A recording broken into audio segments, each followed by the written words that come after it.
H.P. Lovecraft once wrote that the most merciful thing in the world, I think, is the inability of the human mind to correlate all its contents. It is that, we hope, that will carry us through tonight. Hello, everyone. Hello, Lady Deathly. Hello. No, feel free. Go grab a cookie and be back. Have snacks be at the ready. But make sure you are ready, because tonight we are playing Alone Against the Frost. And I am very, very excited indeed. Alone Against the Frost. It is, for anyone who doesn't know, this wonderful, wonderful thing here that I have. It's very glossy. It's very glossy. It is a solitaire adventure. It is a solo adventure. 1v1. Us against the book. Adventure for the Call of Cthulhu 7th edition game. It is a rewrite of one of the, as I understand it, one of the earliest Call of Cthulhu solo adventures. And I'm very much looking forward to playing this. I had been looking forward to playing this for the last few weeks, and here we are, finally ready to adventure in the Canadian wilds. I am Pixel, by the way. I am your they, them, forever DM. And we are going to have a lot of fun with this today. Hey, Lady Bex. Hello there, friend indeed. Welcome to the chat. Welcome to the stream. It is lovely to have you back. But no, today we have before us, this is going to be some treat. A few weeks, I think a month ago now, if not more, we played through the Alone Against the Flames solo adventure for Call of Cthulhu, which came in the starter set. Came in the Call of Cthulhu 7th edition starter set.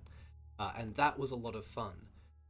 That, like this, is a choose your own adventure, but this is going to be like that with a few twists. So we are not just playing as one person. We are in fact playing one person and a few graduate student friends. We'll get into the introductions in a moment, but we will have control over more than just one character. Also, the starter set adventure has around 300 or so entries, 300 or so places to land as you go. I've flicked through, and this one has 654. So we have a lot. Like this is a full book. This is a proper book. This is a proper adventure, which means we may not even get to finish tonight. Depends on how late I think we can go. We may have to hold off and pick things up next week, but we'll find out. Lovely to be here. Kind of sore and sleepy because you got the first dose of the vaccine. I'm glad to hear that. Congratulations.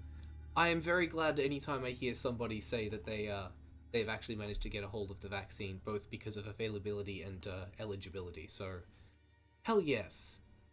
Also, if you're watching and you weren't already, get the vaccine. Get the vaccine. Trust me, you're not going to turn into one of these things. Whatever this is on the cover, by the way, that is apparently the cover of this adventure, so that gives us a bit of a clue as to what we're dealing with, I would say. Yeah. And to be fair, she's not that thick. I mean, compared to... This is the Investigator Handbook, this is the core rules. It's not as thick as the rules. But compared to the pamphlet that would have been, the 60-odd page pamphlet that would have been in the starter set, she is thick. But, I think it is probably best for us to begin as quickly and as speedily as we can, because I don't want to waste a single moment of this stream. I don't want to waste a single moment of the mood sounds.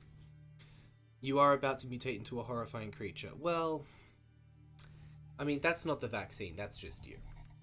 So, what I have, by the way, just so that everyone's aware, while I own the physical copy of this book, one of the things that I think we enjoyed the most about me having the starter set as PDFs is that we were able to have you more or less be able to play along at home.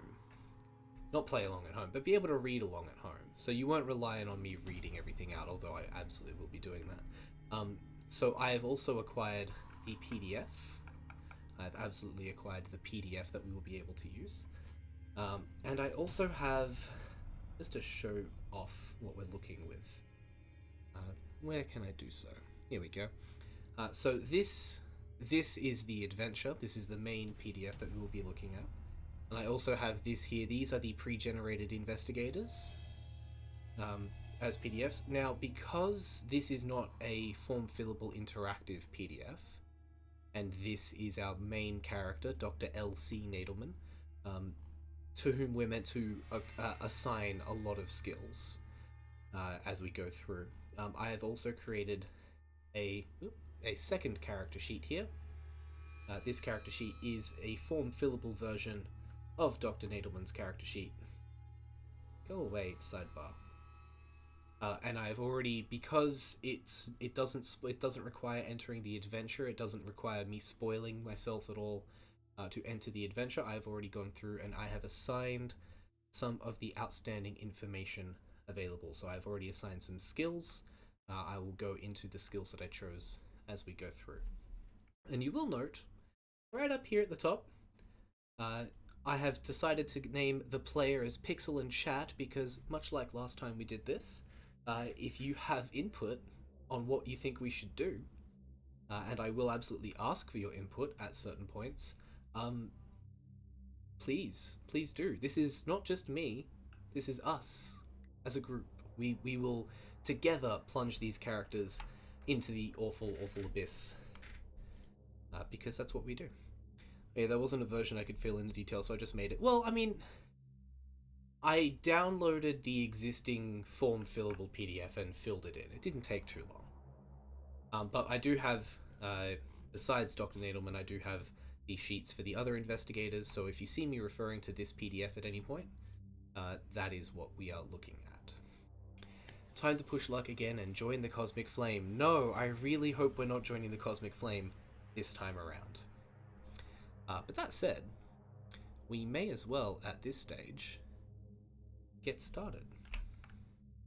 So, just to quickly go through, this is just telling us you'll need to have certain things so that you can do things. We do have, occasionally you may be asked to, wait, we may be asked to record a note, a keyword to mark a significant incident in our adventure. We don't carry those through to subsequent playthroughs. Yes, no, I did not sit down and make a form fillable sheet. Not for Call of Cthulhu. All of my custom sheet work is for game systems that don't already have those. So, Eclipse Phase. We also have, and I've already made myself a little handy note here, which you probably can't see, and my handwriting is atrocious.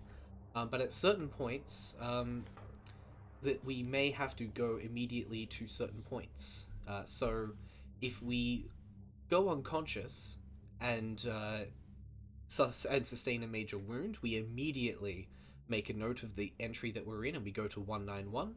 And then for temporary insanities, we go to 39. For indefinite insanities, 364. And for permanent insanities, go to 550. These references are included on our character sheet, allegedly. But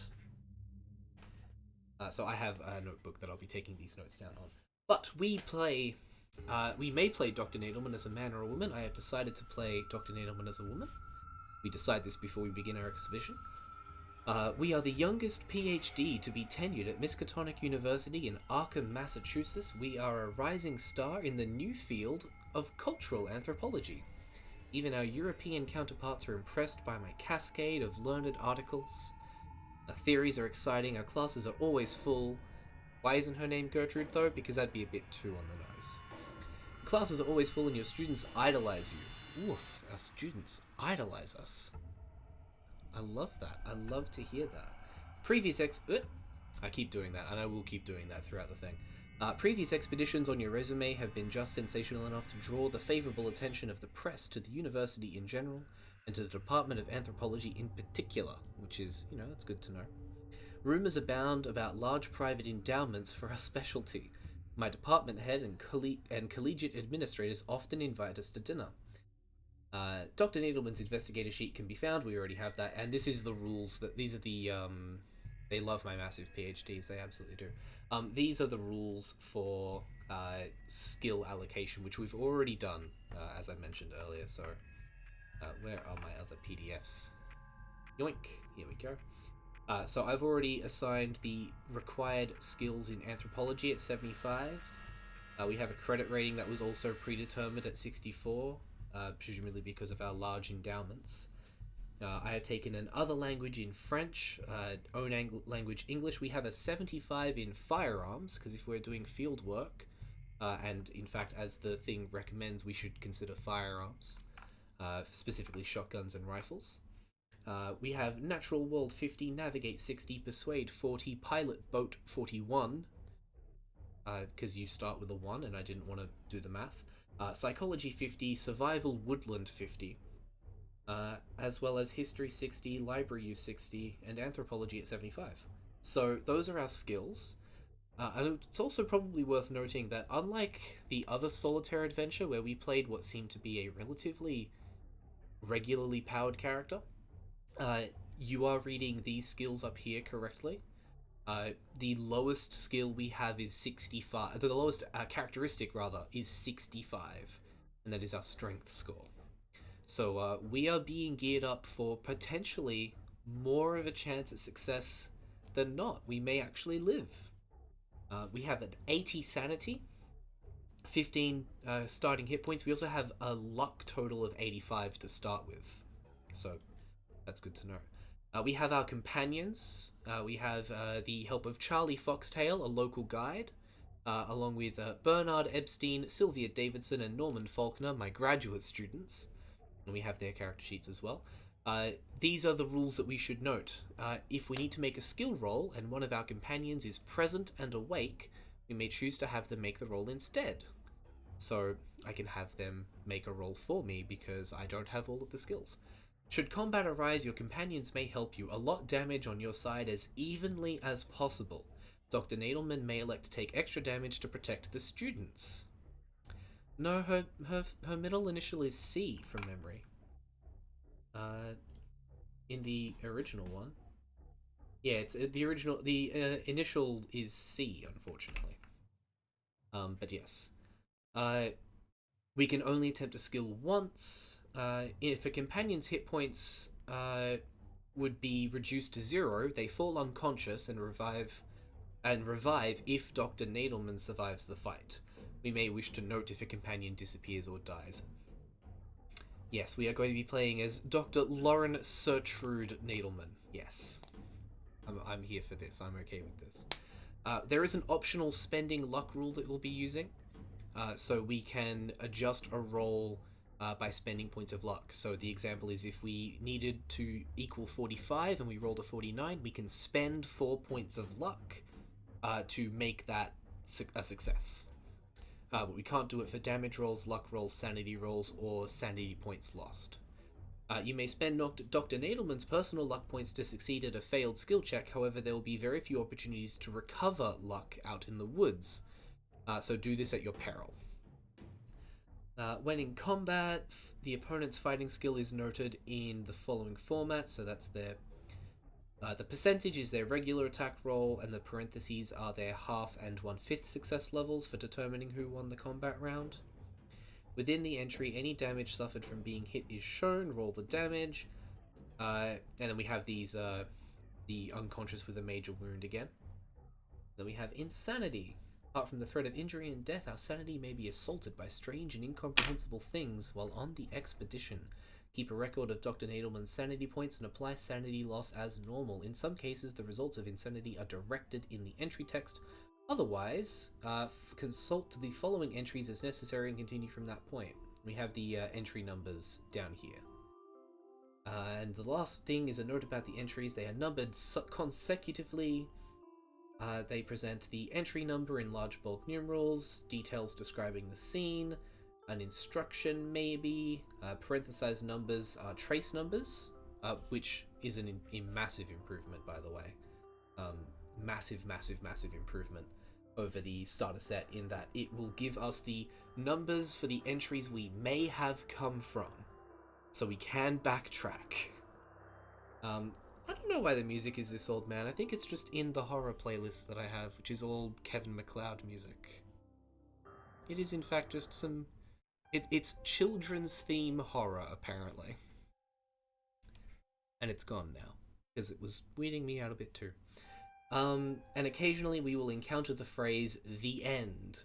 It signifies that our investigator is doomed and the adventure is over. Sometimes it means we have won, of course, but not very often. So we can try again at the end of the day. But that all being done, I believe we begin. So, you, Dr. L.C. Nadelman, have long been fascinated by the prehistory of North America, particularly the big woods of the north. The Canadian wilderness remains as unexplored as the Amazon basin, and hunters, trappers, and gold seekers tell hair-raising stories of the peoples in the area. Of course, they also tell tales of terrifying demons and other exotic fantasies. The time is right to bring in a rigorous academic perspective to the big woods. The truth hidden there is doubtless more fascinating than any traveller's yarn. For over a year, we have petitioned our department to finance a modest summer exploratory trip into Canada's northwestern territories. Now, at last, our funding has been approved, and we make our preparations to leave at the end of spring semester. Many of our graduate students are eager to go, but you can take only 3. You have chosen to explore the valley of the North Hanana. The North Hanana. In the local dialect, Hanana means the river of magic power. The yarn spinners have worked overtime on the legends of the North Hanana. It is said to be haunted by invisible presences and bloodthirsty headhunters. A part of the valley where a party of prospectors was found beheaded is still known as Headman's Glen. Your small expedition takes the train into north-central Canada and then boards a chartered launch to Great Slave Lake and down the Mackenzie to Fort Macdonald, where an outpost of the Royal Canadian Mounted Police represents the sole power of civilization amidst many thousands of square miles of mountains, lakes, taiga, and swamp.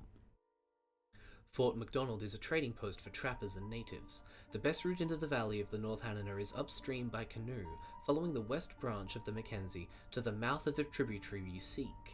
A single bark canoe of excellent make has been reserved for you, as well as all the basic gear that your summer trip requires.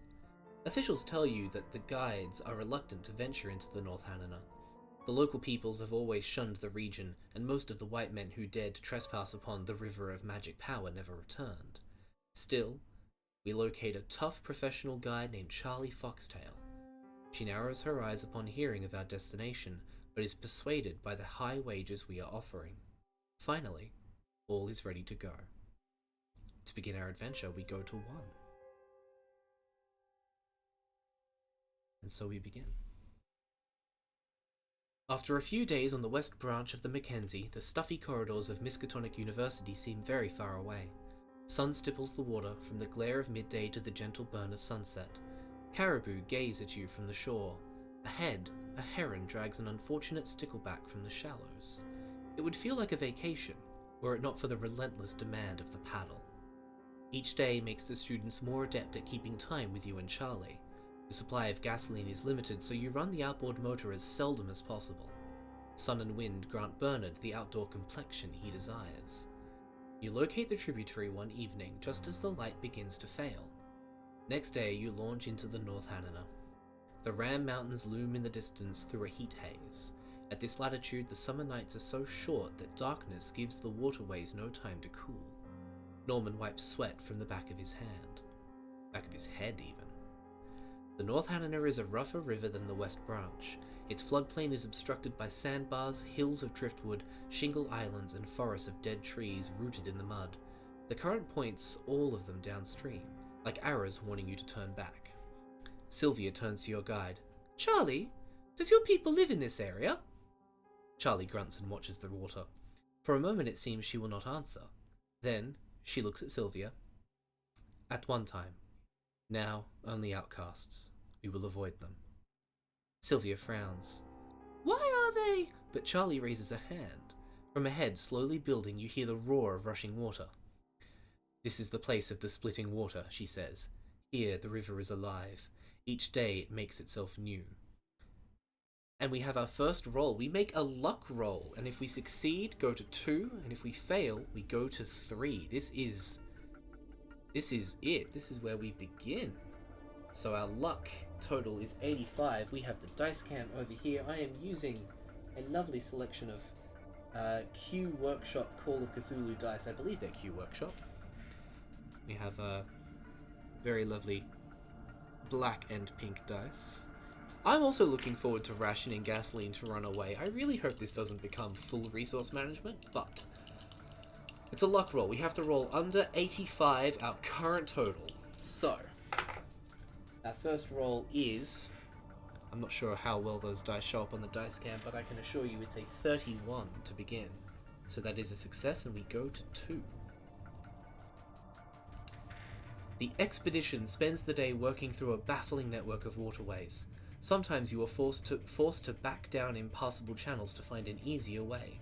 Sometimes you blunder across the heads of powerful chutes and are swept along with them. At certain points, your party has to wade in waist-deep water, inching the craft along by hand. You pass labyrinths of wooded islands, fast water, and drift.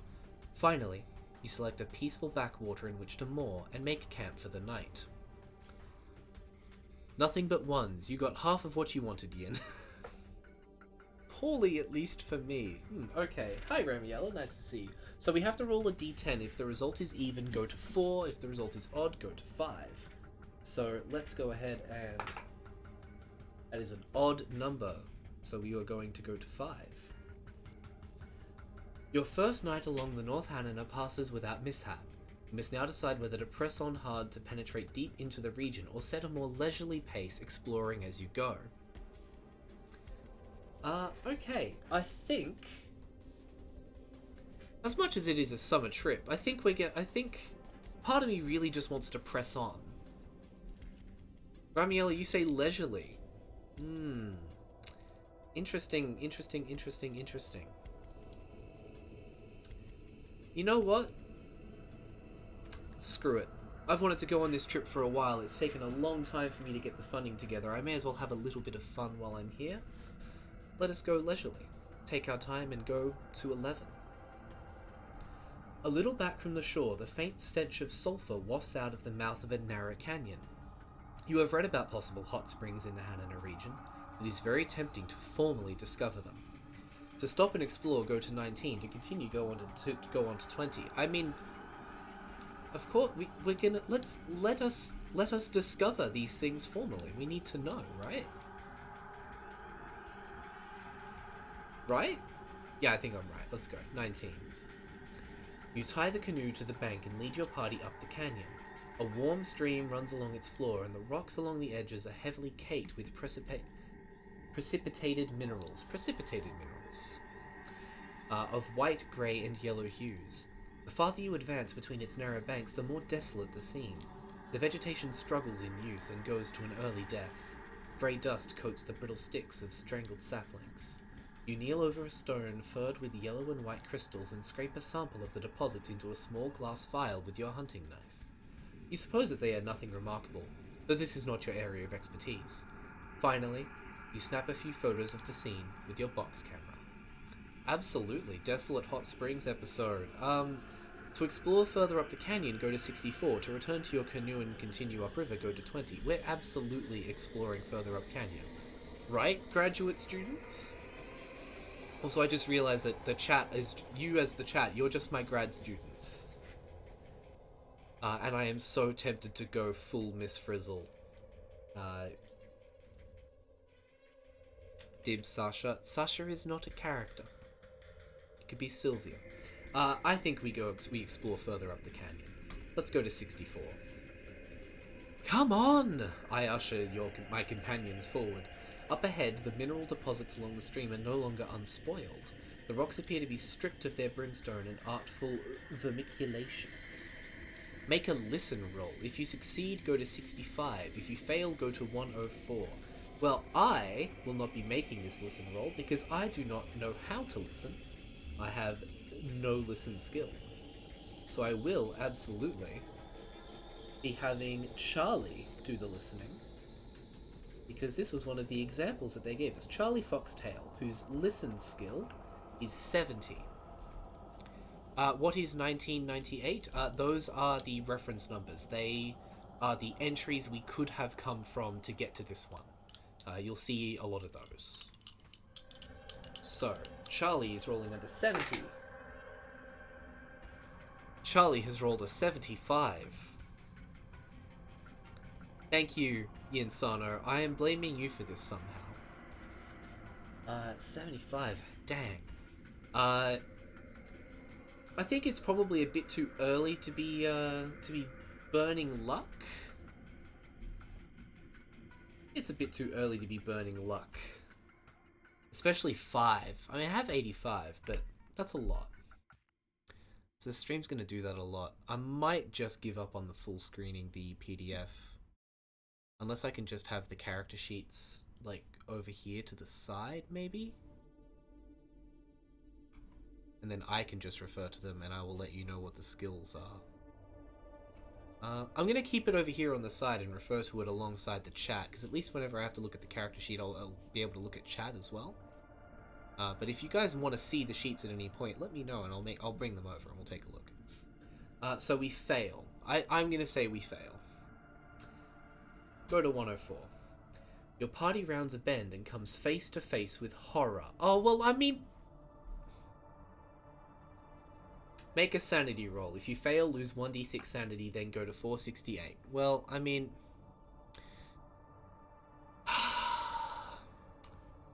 Okay, sanity roll. For everyone's reference... Nah, it's just going to keep happening, I think. I don't think I'm going to be able to stop Adobe from having its little conniptions. So... Our sanity is 80, so we need to roll under 80. We rolled a 56. So we do not lose any sanity. That's pretty good. 82? What are you saying 82 for? Go to 468. 5-foot-long crustacean things. With pincers and claws, they clutch mechanical devices. Their activities stop at the startled creatures turn off their machines and reach for other devices near at hand. The screams of terror from your party form a chorus behind you. They don't need your leadership to know what to do. They flee from the alien conclave as swiftly as their legs will carry them. Gain 2 points of Cthulhu Mythos. Oh, you're guessing my rolls? Or are you calling them ahead of time? It's very nasty of you. So we've just learned we gain 2 points of Cthulhu Mythos, which is a skill. So that's good to know. And then we go to 143. A streak of cold stabs past you, leaving a frosty mist in the air like a flashlight beam through fog. Even the near miss leaves a rime of frosty needles on your cheek and hair. You throw a quick glance over your shoulder and see the pink creatures with objects of twisted metal in their claws, evidently weapons. Norman and Sylvia have made the safety of the bend ahead. That leaves you, Bernard, and Charlie to get clear. But the track is wide open and you are too far behind. Make a dodge roll. If we fail... Okay, cool. So, first of all, mining crabs, absolutely. I have to make a dodge roll, and I want you to know ahead of time that my dodge is not great. My dodge being half dex is 35, so... that's a 95, so I fail. Oh dear.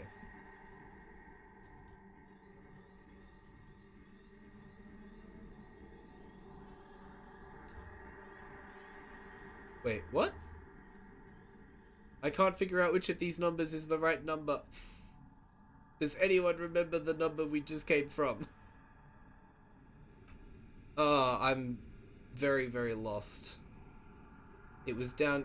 Yeah, it was down here. 332 is what we're looking for. You run right into a blast of cosmic cold. You collapse to the ground too stiff to shiver. From the position where you lie, you see the many-legged creatures with their weird weapons scuttling like giant spiders from the bush. Then darkness. Go to 417. Guys, this is not going well. My grad students. My grad students. Oh, that's a disgusting looking image. Ah, look forward. A faint light bathes your closed eyelids. You hear garbled sounds. Your whole body seems prickled with discomfort. It takes an effort to open your eyes. For an instant, what you see makes no sense. Diseased-looking fungoid things, pinkish creatures with tentacles and claws extending from their thoraxes. Several of them scuttle around the field of your vision. Terror shapes a scream in your mouth, but it makes no sound. You cannot even feel air moving in and out of your lungs. Abruptly, you realize that you don't have any lungs, nor any body, just phantom pains. You can see your body discarded on the ground nearby. It has no head. You are its head. You are clamped in a box with tubes running into your neck. The alien monsters want to preserve your living brain. Plunging into madness, you try to scream again. One of the creatures shuts the lid of the box that contains you, blocking out all light. The Nadelman expedition is over. The end. We have been streaming for 30 minutes. And about 15 of those minutes was prelude. And another 5 was going over the character. Nadelman expedition speedrun any percent. Boom. Complete. Well, chat.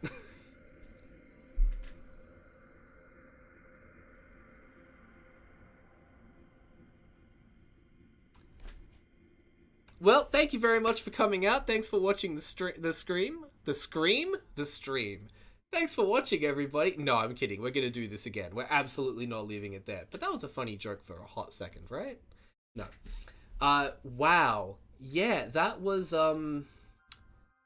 arse. I'm going to ask everybody, because I think that it makes sense that we would do this. I think that we should, rather than go through the whole thing from beginning again, we're going to pick a point where we branched off in a direction and we'll continue from that point. And we'll decide whether we want to do things close to the same way or not. So, as long as nobody objects, I'm going to bring us back to the beginning. I'm going to speed run us to the bit where I think we should be up to. So, I'm going to say we'll keep going as if we had succeeded the luck roll. We had passed without mishap.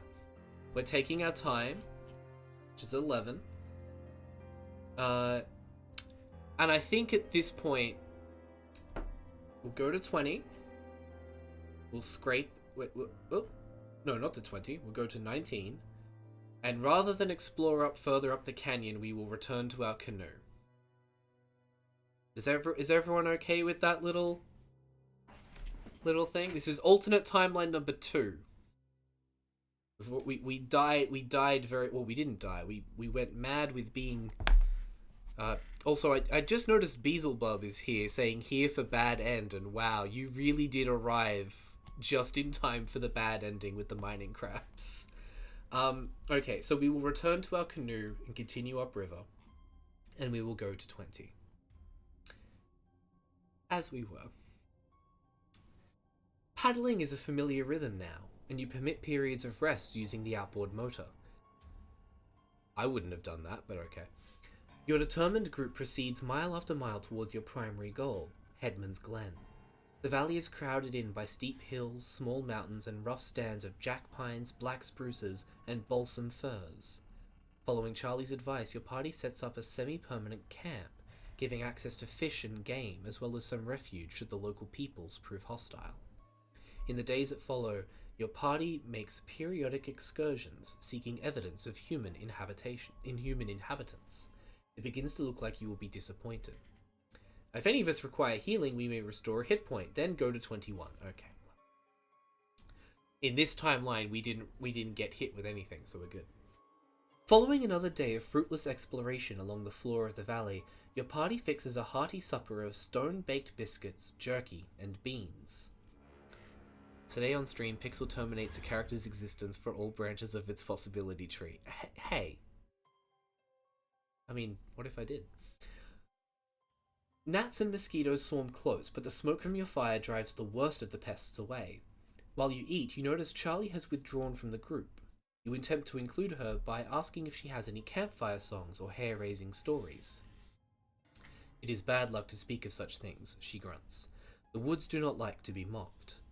She gets to her feet and scans the perimeter of the camp, sniffing the air.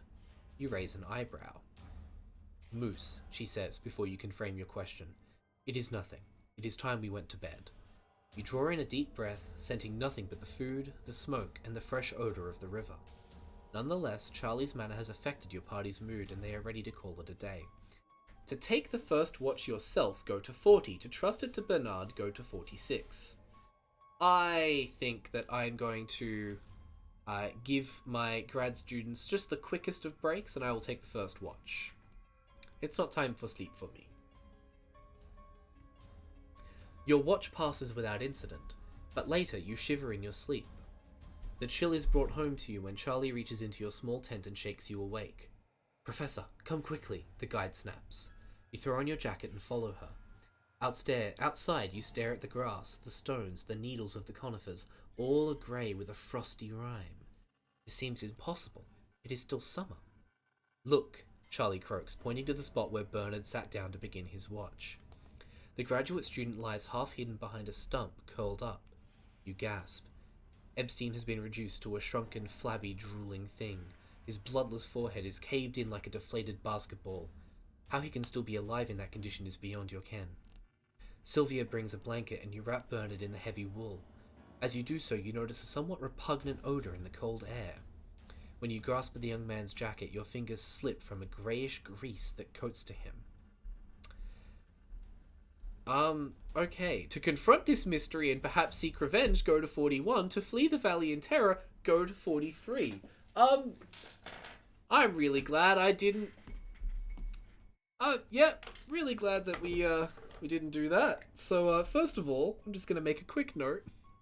Bernard is... I'm gonna ... and say worse than dead. Because that's horrifying. I absolutely want to confront the mystery and seek revenge. I am an anthropologist. I have nothing better to do. Running is what we did when we encountered the prawn people, but we have yet to encounter prawn people. We have just yet to we have only encountered consequences. I don't think uni insurance will cover this. No, me neither, but here we go. You and Charlie search the area for clues. She finds some very strange tracks leaving the camp. They follow a straight line as if made by a one-legged hopper. The prints are round and convex. Each gives off a faint bluish vapour and is glazed with ice. You scratch around one track with your knife to find out how deeply the ice extends. Frustrated, you dig with the blade, only to find a rock-hard column of ice and sand that seems to have no end. The warmth of the morning sun evaporates the rime surrounding the camp, but does not melt the ice in the tracks.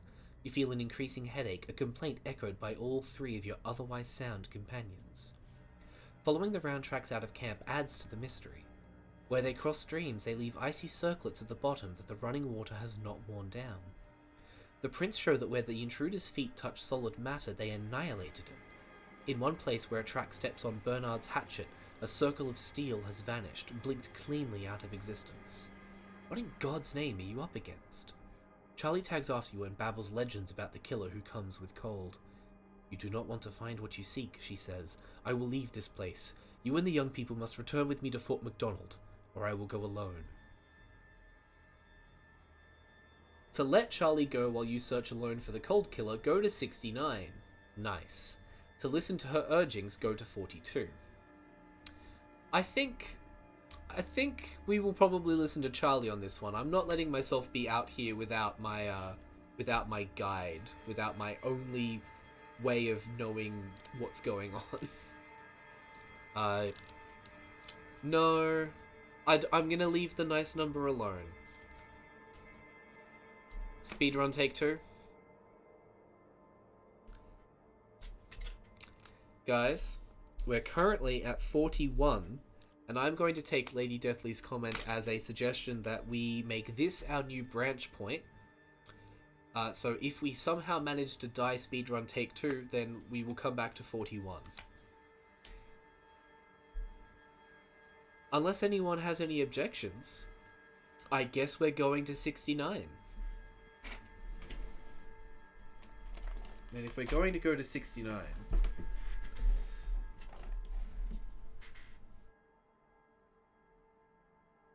Let's go. Click. The click to 69 isn't working. I'll have to manually go. Disgusting. Scroll, scroll, scroll, scroll, scroll, scroll, scroll. Yeah, I absolutely have meme glasses. Thank you for asking. 69, here we go. I'll take them off, though.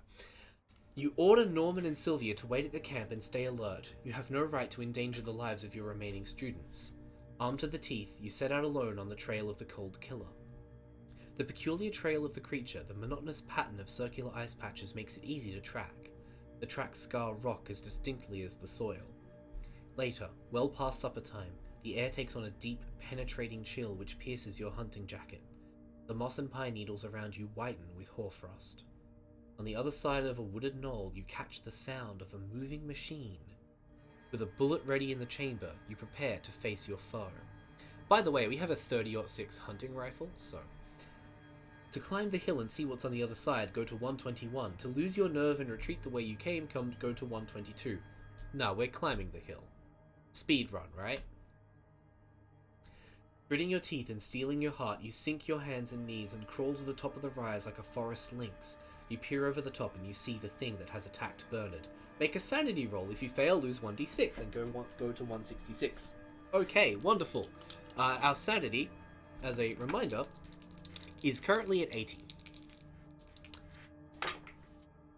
That is a 74. That is a success. I know the dice cam isn't the greatest right now. I need to re-engineer it, but that is a 74. And we are going to 166. You gaze down upon alien horror, a monster belched by cosmic accident from a dimension of nightmare. Somehow your sanity holds and you are able to study it. The side of your body that faces it feels cold, as if the creature drains heat energy from its environment. Perhaps for nourishment? Starfish-like legs radiate from one malignant eye at the center of its body. It looks something like an upright set of spokes with no wheel. Gain 2 points of Cthulhu Mythos. To fire at the creature, go to 167. To lay face down and hide until it goes away, make a stealth roll. I think we're firing at this creature. This is 1920s anthropology. We are shooting first and studying later. Because again, speed round. 2 points of Cthulhu Mythos. I have just marked that. 167. Feeling like an avenging Ahab who has found his white whale, you lift your rifle to your shoulder and fire into the central eye of the cold killer. The creature is within your rifle's base range. If you miss, go to 170. If you hit, go to 168. So the base range means that we fire normally. We fire our normal, I believe it's our normal, what's the word? Firearm skill. Yes. Firearm skill. So we're rolling under, for our character, by the way, we are rolling under 75 for the firearms. Gotta taxidermy it to send back to the uni. You can't study it if you don't have a taxidermied corpse. Your colleagues won't believe you, even if you send the taxidermied corpse like a platypus. Hey, we'll figure that out when we get there. Under 75, please.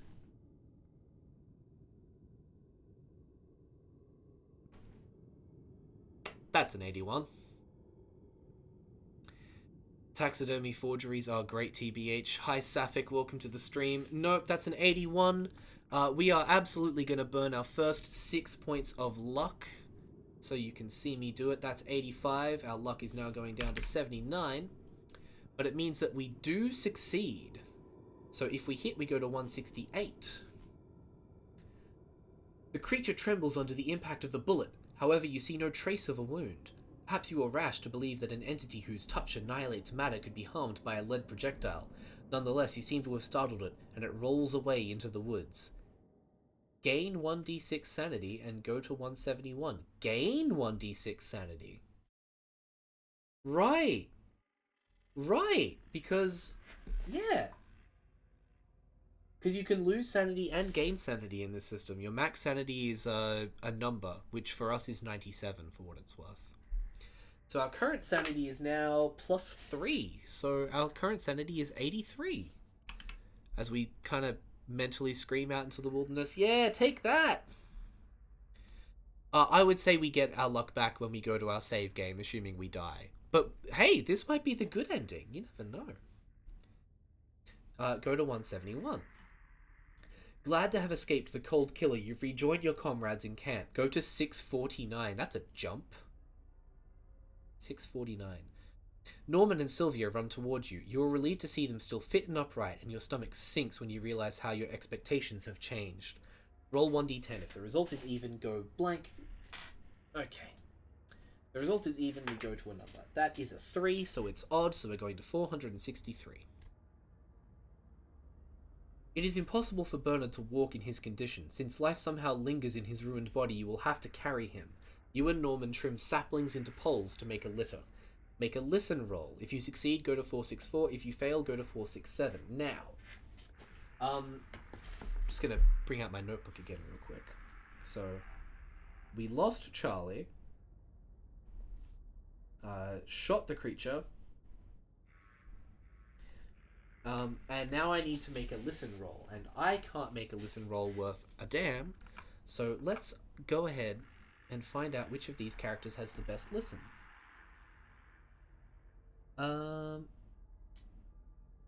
Sylvia has a listen of 50. Norman has a listen of 30. Charlie is missing and Bernard is not available, so we're going to roll under 50 for our listen check. Dice. Dice. And that is a 76, so that is absolutely a failure. 467. About 20 minutes later, you and Norman return to camp with the completed poles for the stretcher. An odd shape lies stretched out near the fire pit. As you draw close, you see it is Sylvia. You run to her side, kneel down and turn her over. Her eyes bulge wide open and her face is discolored. Purple marks ring her throat. Bernard is not on his bedding. You see tracks in the sand. From the scuffle marks around Sylvia's body, bare feet lead down to the riverside. The last tracks sink deep into the wet bank. He went into the river and did not come out. You bury Sylvia among the sand dunes. After you and Norman say a few words over her grave, you hurry away along the North Hanna River. Neither of you speaks again until evening. It's just me and Norman now. It's just me and Norman. I don't know if I like this ending that you've set us on, Deathly. 279. The journey before you and Norman promises to be long and hard. If either of you require healing, you may restore a hit point. To strike as direct a route as possible, go to 295. To hold parallel to the river's course, go to 280. To search for existing trails, to explore rocky terrain, to camp first and regain a little strength, make a luck roll. I think we just make the direct route. We're just going. No Beelzebub, no Brokeback Cthulhu. I'm sure that that Norman and Lauren Nadelman are going to be pure and chaste this whole way through. I think we're going to take a direct route because everything else sucks. We just want to get to wherever it is that we're going, which is presumably not here. 295. The two of you walk hungry for many days. One morning you wake to find Norman gone. You search for the entire day but fail to turn up a single trace of him. In the end, you have to admit you are alone.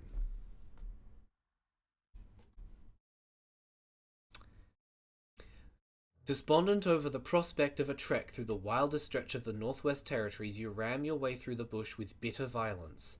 Thunder rumbles in the western mountains like the echo of distant drums.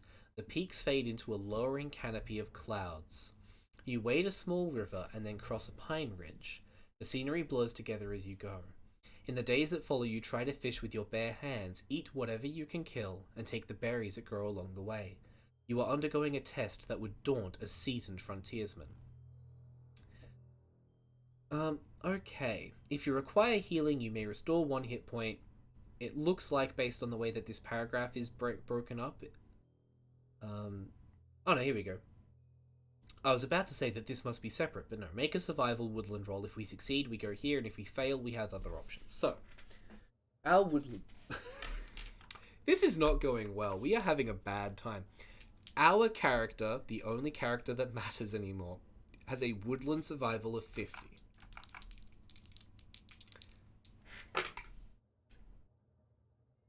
And we rolled a 0-4. Because that symbol there is a 0. And that's a 4. I'm just going to very, very, very quickly, just so you can hopefully see it a little clearer. Don't believe that I'm joshing you. It's not going to show up any clearer, unfortunately. I really need to re-engineer this dice cam. Oh well. Point is that we've succeeded. It is time to decide the course of your expedition. Fort MacDonald lies within your reach, and you may go there to end your experience in the North Hanana. If you still have an appetite for exploration, you may take a short side trip, or even stride back out into the depths of the valley. To return to Fort MacDonald, go to 593. To take a side trip, go to 594. If your party still has at least 3 members, you may return to the wilds. So I can do a side trip, or go home. Because I'm alone. Let's take a side trip. Of course, you must return to Fort MacDonald, but there is time for one last side trip in the hopes of learning a little more about the North Hanana Valley. We don't have all our companions. We don't have all 3. We don't have 2. We don't have 2. We don't have 1. We are alone. 597. Wonderful. Despite the risks and your weakened condition, you diverge from the direct route to Fort MacDonald, determined to explore as much of the valley as possible before you quit. Nah, we're not gonna full speed run this one. Forest, tree line, rocky environs, stick to the river. It just says eaten by wolves. I think we're gonna hug the tree line. 494.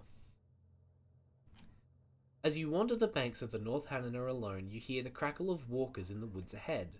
At first your heart leaps at finding other people, but then you remember the cruel lessons of the big woods. They may not be friendly. You hide and wait for them. A moment later, a party of men appears. Undersized men, with unnaturally grey skin. One holds the severed head of a woodsman. You duck your head, hoping they will not see you. Make a stealth roll. If you succeed, go to 111. If you fail, go to 495. I regret to tell you, but my stealth is 20%, so this is gonna suck. That is a 5! That is a 5! That is a success! Wow! Not head jar, indeed. If that 0-5 on a stealth roll made you as happy as it made me, remember to follow the channel. 111 if we succeed. Hidden behind an ancient glacial moraine, you watch the group of grey men hurry past. Once they are long gone, you withdraw through the underwood at a tangent to their route. Make a luck roll. If you succeed, go to 513. If you fail, go to 67. Remember, our luck is 79, so...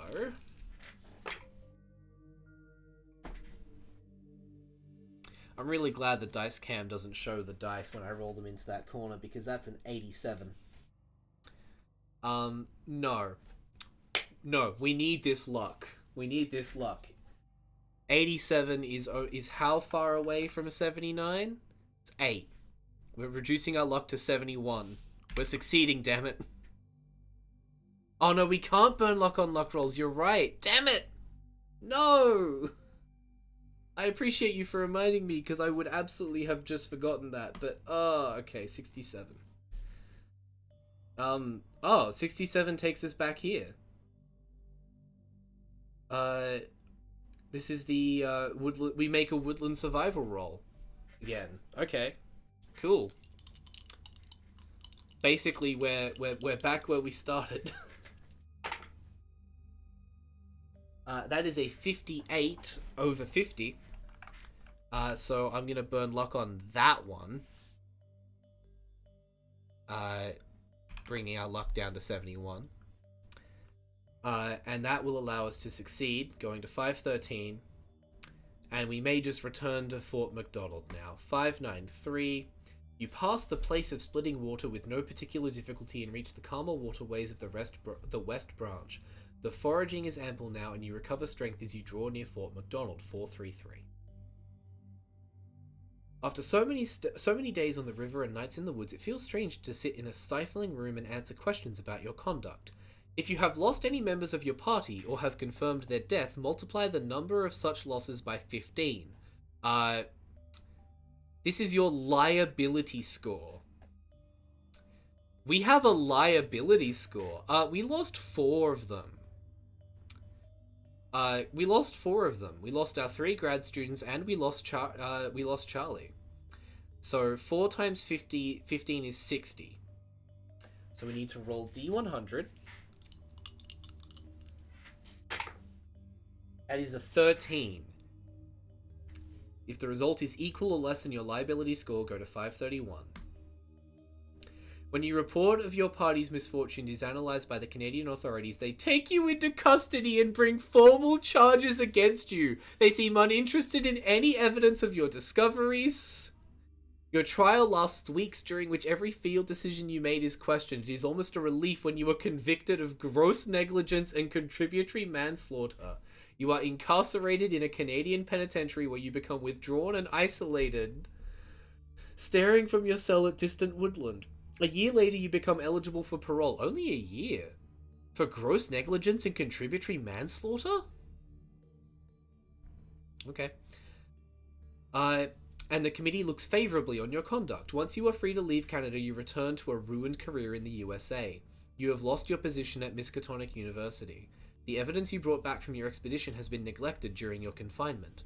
All the most important pieces have been lost or ruined. Nevertheless, you attempt to publish your finding. Your article only draws sensational press attacks, characterizing you as a moral cretin willing to sacrifice human life for scientific glory. You vanish from public notice with the dawning of the Great Depression. The Nadelman expedition is over. The end. Alternate reality number 2 almost sucks more than alternate reality 1. I didn't go insane. I didn't lose my mind. I didn't get to experience life as an alien subject. I just went to prison and then got depressed and then disappeared, and presumably the Great Depression happened to me.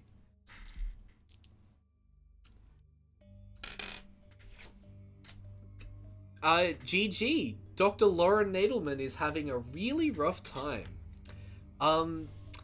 Cool. So, the good news is that we go back to 41. Because that was our save point, was 41. And we start the 3rd reality branch.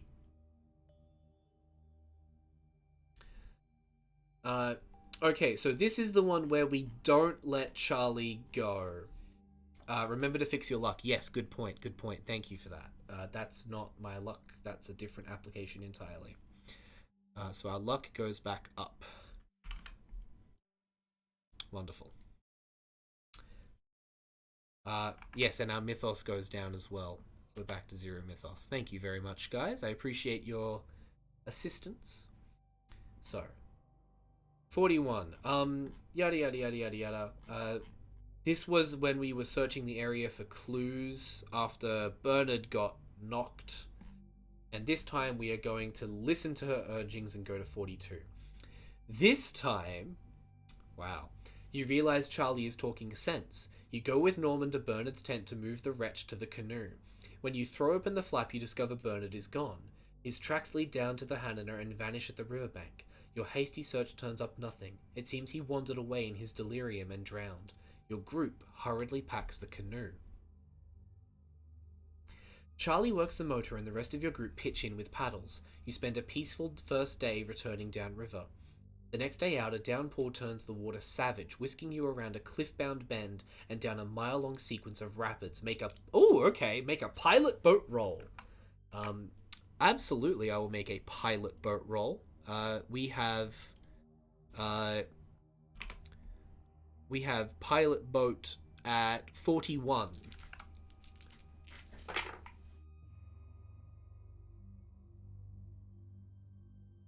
That's a 77. So, sucks to suck. The screams of your floundering companions are the last things you hear before the water fills your ears. The turbulence pummels your body like a heavyweight boxer. You must make 3 successful swim rolls to get to shore. Well, this is gonna suck. This might be a better speed round than the last one. Okay, so I don't have swim. I didn't realize swim was a skill, but it is. It's a skill at 20%. Yeah, I did take our sanity back down to 80. That's a 1? We've passed our first swim roll. 1 under 20, which is the default for swim. If you do not believe me, you should, but there it is. So that was a 1. The luck may be with us yet. Okay, we need to make another one. That was a 20. That's a 23? Is that a 23? That is a 23. We are burning 3 points of luck to succeed on the second one. Because otherwise we are going to die drowning. And now we must succeed on a third swim roll.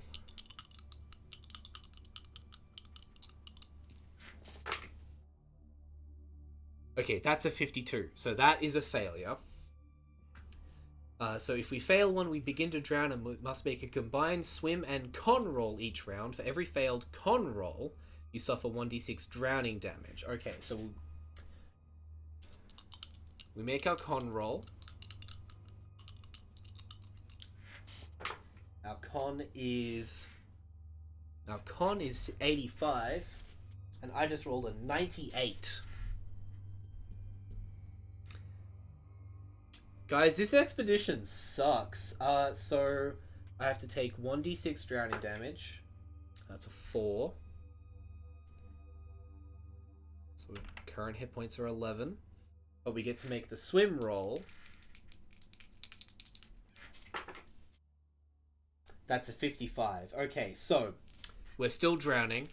We only need one more successful swim roll. We make a con roll at 35, so that's good. We don't take the drowning damage this time around. Blub, absolutely. And now we make the swim roll. 11! 11! We succeeded! We succeeded! We're not gonna die today. That's a lie, we're gonna die today. If you make 3 swim rolls and survive, you make it to the shore. Otherwise, you have drowned. The expedition is over. The end. Nope, we succeeded. You lie alone on the shore, the last survivor of your party. If you took drowning damage, you may make a first aid roll and add 1d3 hit points if we succeed. I don't know if I took first aid. I didn't, but we can try and roll under 30. Nope. That was a failure. That's what that was. It was a 45. And then go to 67.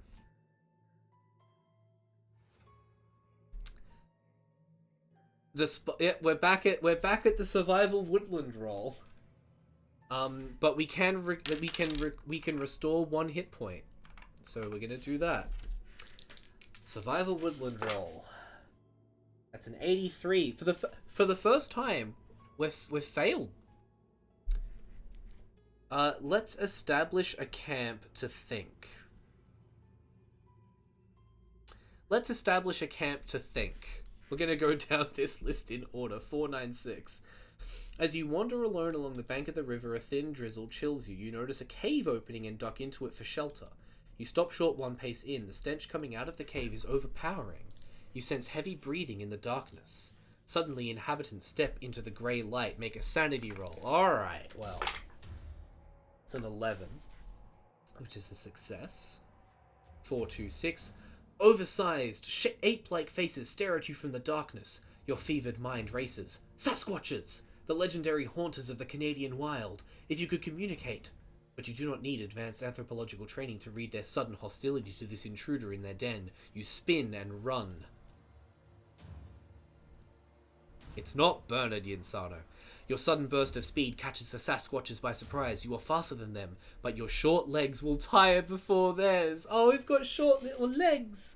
Make a con roll to outdistance the creatures before you have to rest. Con 85. That's a 39. If you succeed, go to 336. If not, you feel a hairy grip upon your shoulders. Well, 336. You run until you fall, utterly spent. When you look back, you hear and see nothing. You are safe for the moment, but now you must face the big woods alone. Go to 67. Okay, well, we're not establishing a camp to think. We're gonna... Let's strike deep into the forest. Why not? 501. Oh, this is exciting. This is horrifying how much we're sucking, but I say we because I want to save my own feelings, by the way. I don't actually blame you, chat.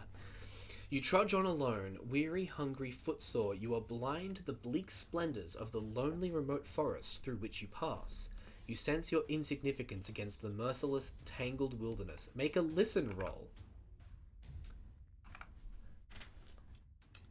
I really should have made this character able to listen worth a damn.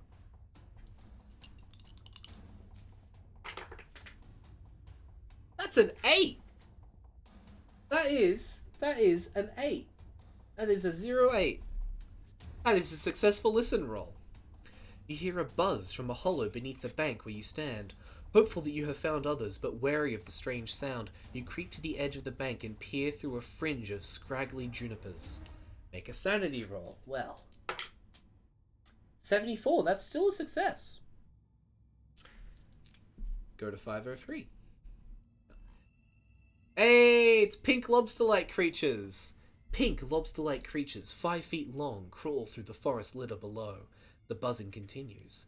Suddenly, a human cry slices through the noise. You see a man in a hunting jacket being dragged down a ravine into the hollow behind 2 of the abominable things. When they drop him, he tries to crawl away.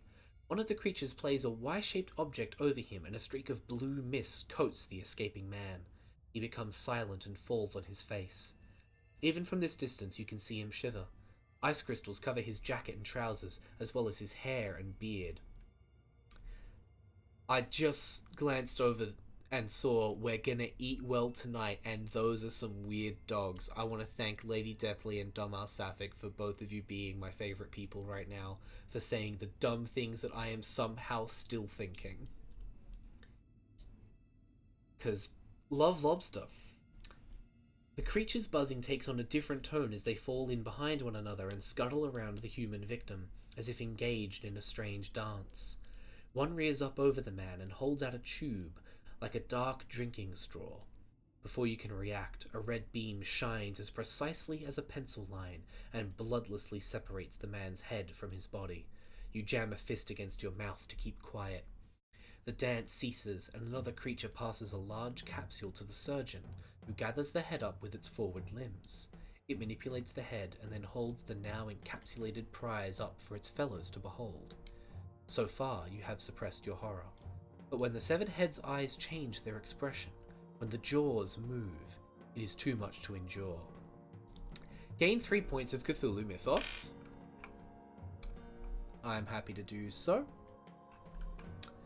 Make a sanity roll. In the thing. That is a 42? That is a 42. Which is a success. Insert Jack Sparrow gif here. What, I got a jar of head? Make a sanity roll, go to 504. Trembling, you crawl away from this vantage point to hell. Make a stealth roll. If you succeed, go to 505. Well, I'm not going to succeed this with my stealth of 20. Okay. The dice that has landed. Hang on, can I make it look bigger? I think I've already said that I can't.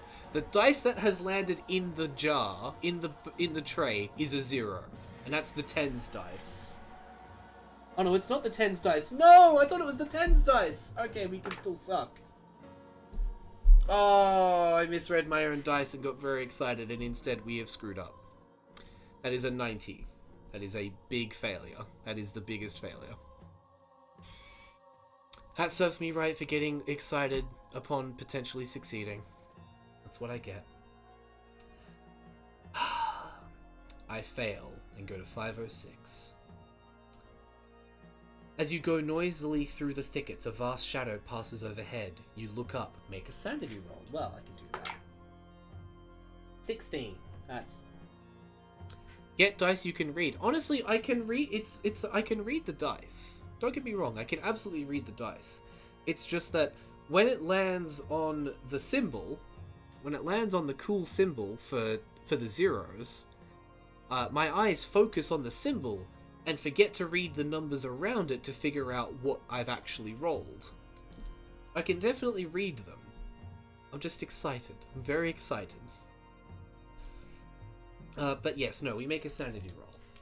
And we've already made... No, did I just make the sanity roll? And then look at your message? I'll roll it again. I'll roll it again. It's a 35. Oh, I got a 16? Ah, 35 is still a success. Okay. Go to 507. A ghastly pink fungoid thing. It sees you. The flyer seems clumsy. It wobbles away while you dash into the deep forests. Can it track you through the canopy? Suddenly you come upon a cave entrance. Its moss-felted rocks yawn open like a mouth and green teeth. You slip inside and huddle near the opening. Peering outside, you see, to your terror, a fungoid thing wandering through the bushes through which you ran. Did it see you? Gain 1 point of Cthulhu Mythos. Absolutely, I will. If you have a rifle, you may shoot at the alien, go to 508. If not, or if you prefer to remain quiet and motionless, go to 414. I'm not... Given what happened the last time I tried to shoot something in this game, I'm going to not shoot at the creature. Let's lay quiet and motionless, shall we?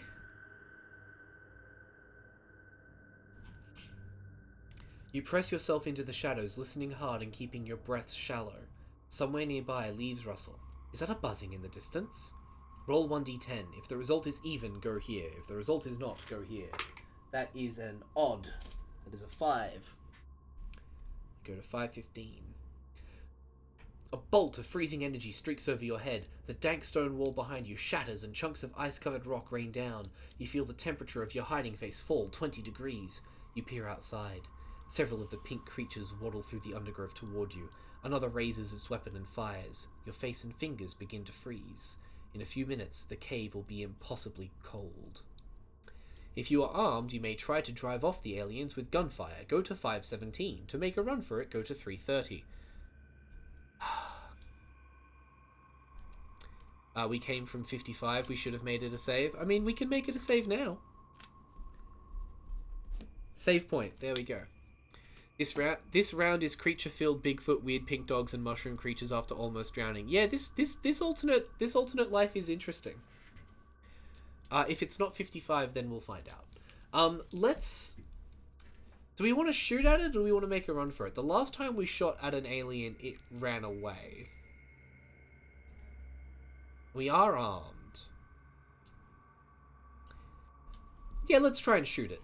Here we go. The fungoid creatures seem content to kill you by indirect fire. However, the close-set trees require them to draw near where they are vulnerable. You have a good covered position, but your fingers become numb with the cold and ice creeps into your eyes. Roll 1d4 plus 1. The result is the number of successful hits you must make with your rifle to drive away your attackers. After each shot, you must make a con roll to remain conscious. On the first 2, gain a bonus die. The second 2 are at regular difficulty. Thereafter, you must take a penalty die. Hell. If we only need 2 shots, this is going to be amazing. Otherwise, we are absolutely and completely and irrevocably screwed. That was a 3. That's a 3 on that d4. Wait. That's a 3. You can't read the numbers on a d4. This is awful. It's a 3. We need to make 4 shots. Okay, so our skill is still 75. So that's a 26. That's a successful first shot. We only need to make 3 more. But we need to make a con roll as well. Now, con's 85. That's a 25. Okay, so we've successfully remained awake. We technically had a bonus die, but we didn't need it. Second shot, hopefully. is an 82. Ugh, 82. Ugh, I hate that. I hate that. We're burning luck. That's 7 points of luck we're burning. 75. So that's 2 successful shots. And now we make the con roll. That's a 91, but we still have a bonus. We still have a bonus die on the first 2 con rolls, so it's a 90 or a 50. 50, we're good. We're good now. Okay.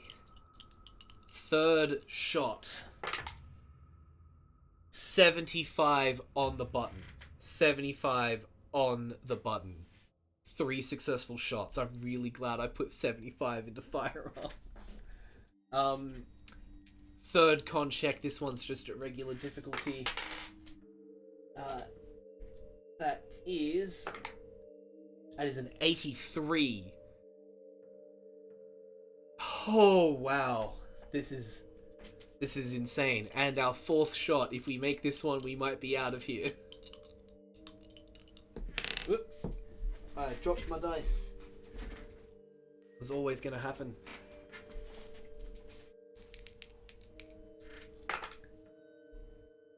That is a 70 on the dot. 70 on the button.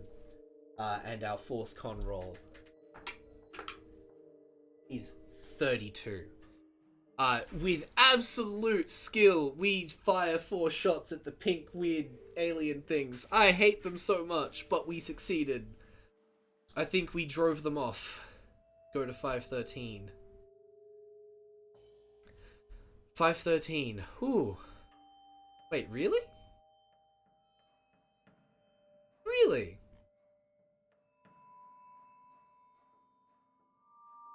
If you drive off, the creatures go to 513. Okay. It is time to decide the course of your expedition. Fort McDonald lies within your reach, and you may go there to end your experience. If you still have an appetite for exploration, you may take a short side trip, or even strike back out into the depths of the valley. This is the one where 593 or 594. If we do the side trip, we're still only able to do the one thing. We've already done that one thing. So let's speed run this one from this point onwards. Let's go to 433. And we will once again we will roll our liability. We've lost everyone, so the liability number is still 60. It seems like we need to roll over 60. Seems like higher is better.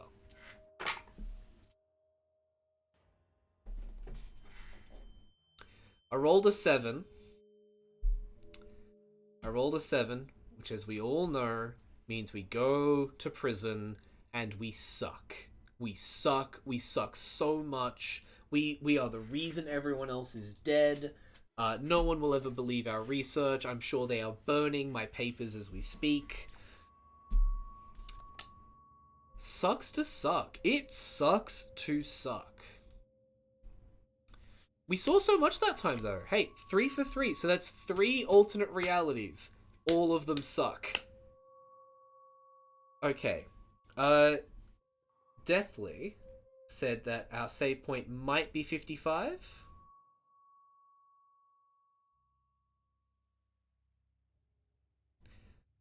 No. I don't believe it was 55.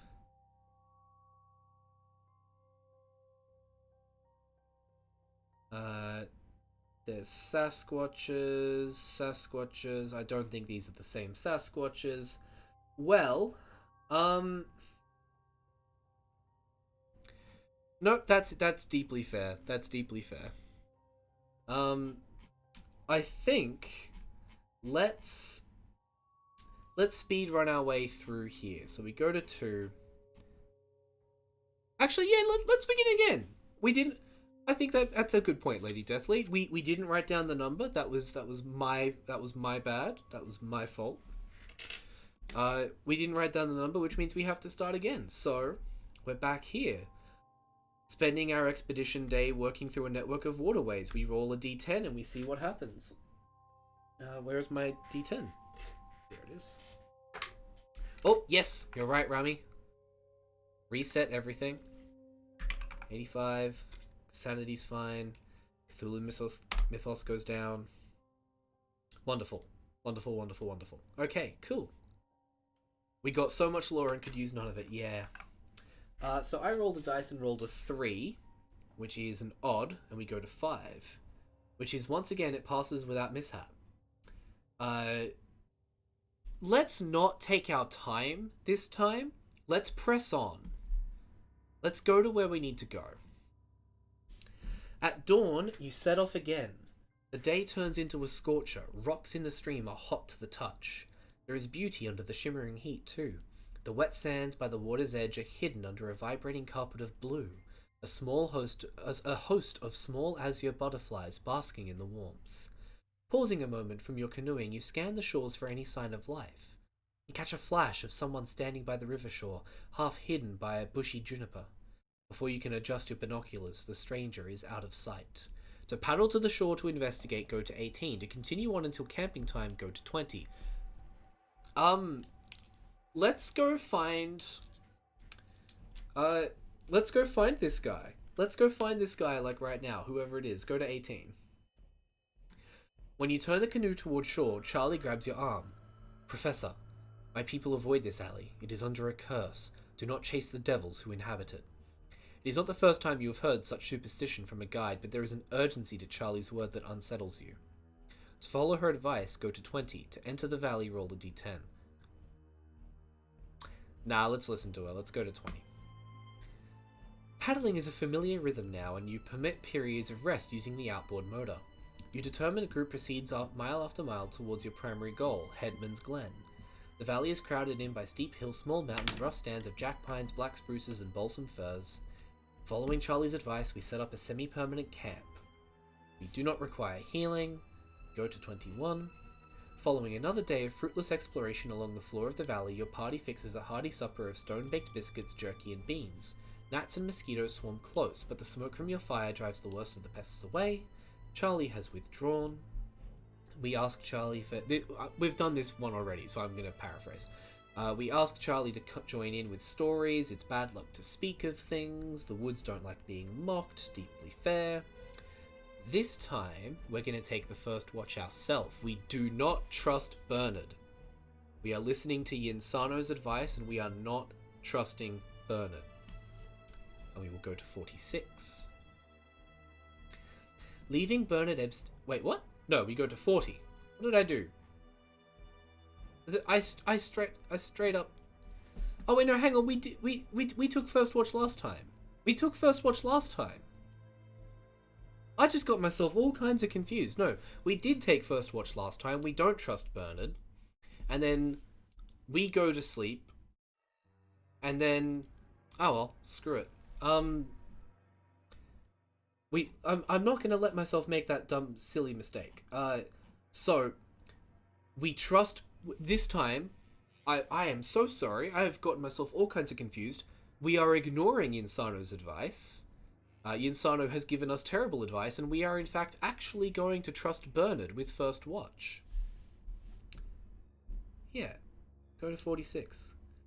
Leaving Bernard Epstein on watch, your party turns in, each to their own small tent. You throw your eider-down roll over a mat of branches and cover it with a sheet. Yawning, you take a last look outside. The camp is bedded down and everything is in its place. That night, you dream of walking naked across a snowfield. Your shivering becomes more pronounced with every step you take.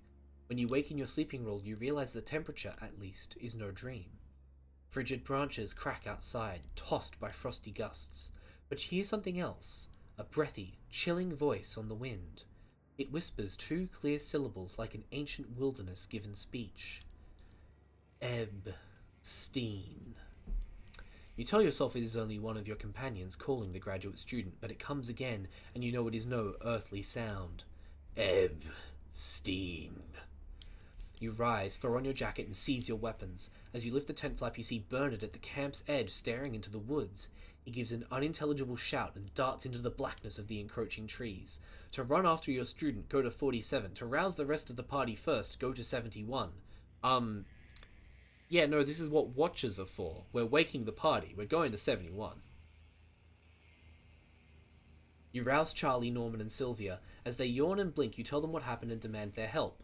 No, Charlie grabs you. We must not seek the boy. He has heard the call of the great Wind Walker. He is lost to you. We must flee. To insist upon pursuing Bernard, go to 521. To check Charlie's advice, go to 32. 46 save. 46 is a fork. If you want to save, we absolutely can. Dumbass Sapphic, you are taking responsibility for our fourth split.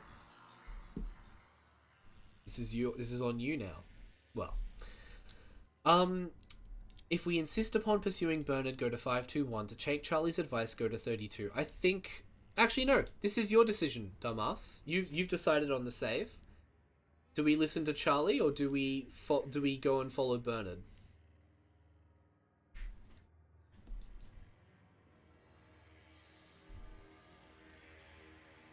If I don't get a response in the next minute, I will roll a dice for it. But also, the first one, we're insisting upon pursuing Bernard. We are insisting upon pursuing Bernard and go to 521. Charlie's fevered eyes bore into yours. Bernard's disappearance has awakened a powerful terror within her. How can you get through to your superstitious guide? Attempt a regular persuade or a hard psychoanalyst roll. Your choice. If you succeed, okay, cool. So we have persuade. We have persuade at 40. So let's try and convince Charlie to come with us. That's a 96. A 96. So we will not be getting Charlie's help. We go to 1, 2, 3. Charlie grabs her rifle and points it at your heart. You don't know what you do, she cries. I will not tempt the power of Ithakwani. She backs away, keeping you covered before turning and running. You follow at a safe distance, only to find that she has taken the canoe, a share of the supplies, and vanished. Record the keyword barefoot. Go to 95. Jesus, Charlie! Charlie took our canoe!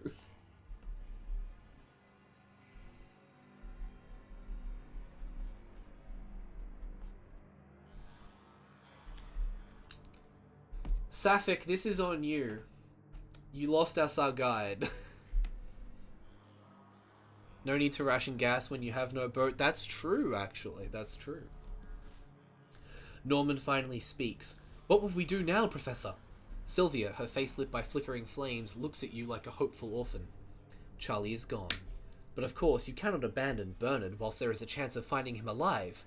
At that moment, a clear cry rings from above. You look to the sky. My feet! My flaming feet! My heart! The plaintive call cuts off abruptly and you hear something heavy crashing down through the rooftops, breaking branches as it plummets. You tell the others to get their guns. You stand over the fire, a nervous finger on your trigger. Hours pass. Finally, a twig snaps. Then another. Unhurried, something steps from the bush. It's unhurried, so I just dropped a dice as well, because I'm very, very clever and know what I'm doing. It's unhurried, so, Sapphic, I think that we should not shoot at first sight. How do you feel? I'm just gonna straight up try and find this dice that I've dropped, because it's somewhere. Excuse me, one moment, stream. As we go dice hunting.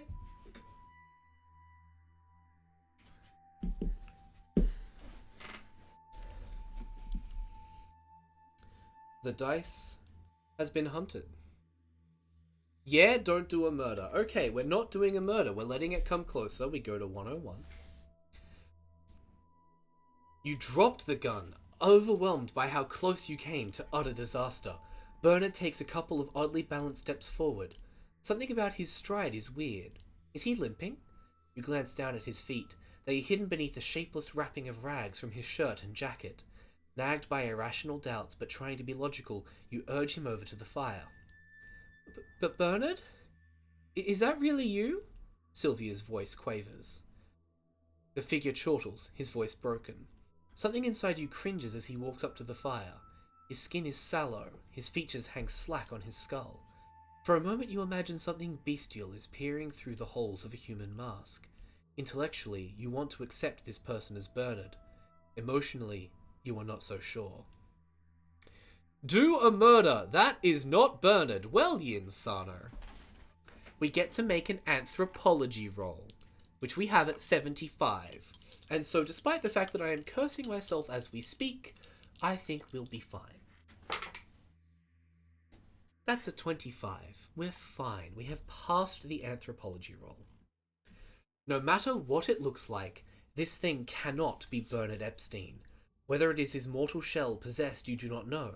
But you now remember what you heard about those chosen by Ithakwani. Such a thing must be destroyed. But you, a rational academic, cannot think such thoughts. Surely you are unhinged even to consider them. We may be unhinged. Sapphic, what have you done? The students will not understand your action, but you are the expedition leader, and their survival is your responsibility. Roll 1d6. If the result is 1 to 4, go to there. If the result is 5 or 6, go to there. Okay. We rolled a 2. Rolled a 2. You draw a stiff, burning brand from the campfire and then creep up behind the supposed monster. When he begins to turn his head, you strike. The Windwalker's dex is 15. Make an opposed dex roll to determine the outcome of your attack. If you win the roll, go to 140. If you lose, go to 141. Okay, so we get to make 2 rolls. Our dex and Bernard's dex. Bernard's dex is 15, so let's it's a 27. Bernard does not succeed. Our dex is 70. And we rolled an 18, so we're fine. So we won the roll and go to 140. The impaled creature gurgles and goes stiff. As you watch in amazement, its body shrinks and collapses in upon itself. Soon, nothing is left but the bones, as though he had no real flesh to him. You, Norman, and Sylvia must begin the long retreat back to Fort MacDonald. Gain 1d6 sanity for triumphing over the Windwalker. Go to 54. Well, we gain 4 sanity, so we go to 84. And then we go to here. The forage so far has been adequate to sustain the 3 of you, but it is no small undertaking to march over more than 100 miles of virgin wilderness. Sometimes the banks of the North Hanana are too swampy or too sheer to follow. Your party must cross canyons and deep woods without losing its bearing. Go to 324. You and the 2 students travel over trackless woods on short rations.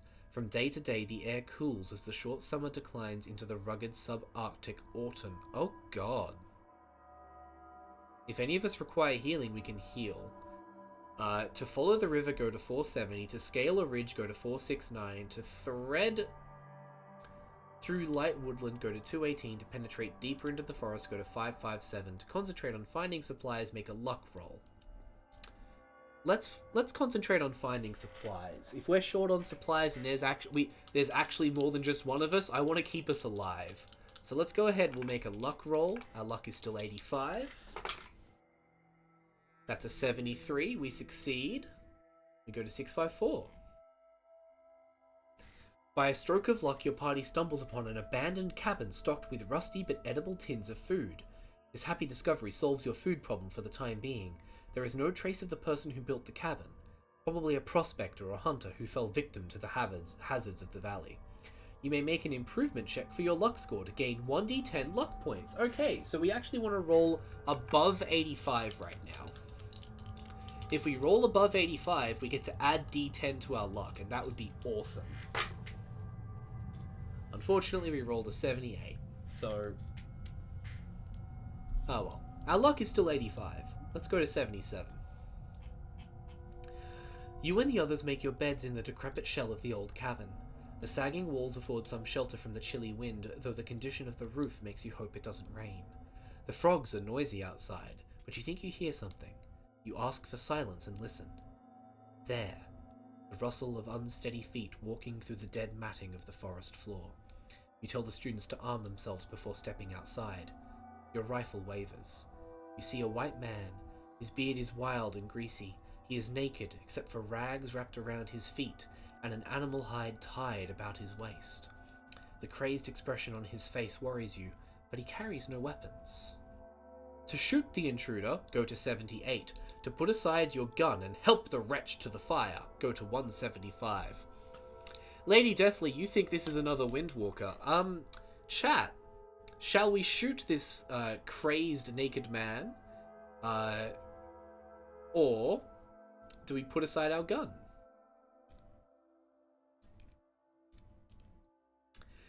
Same rags on feet, these creatures must be ended. Nah, this guy's human. Shitty but human.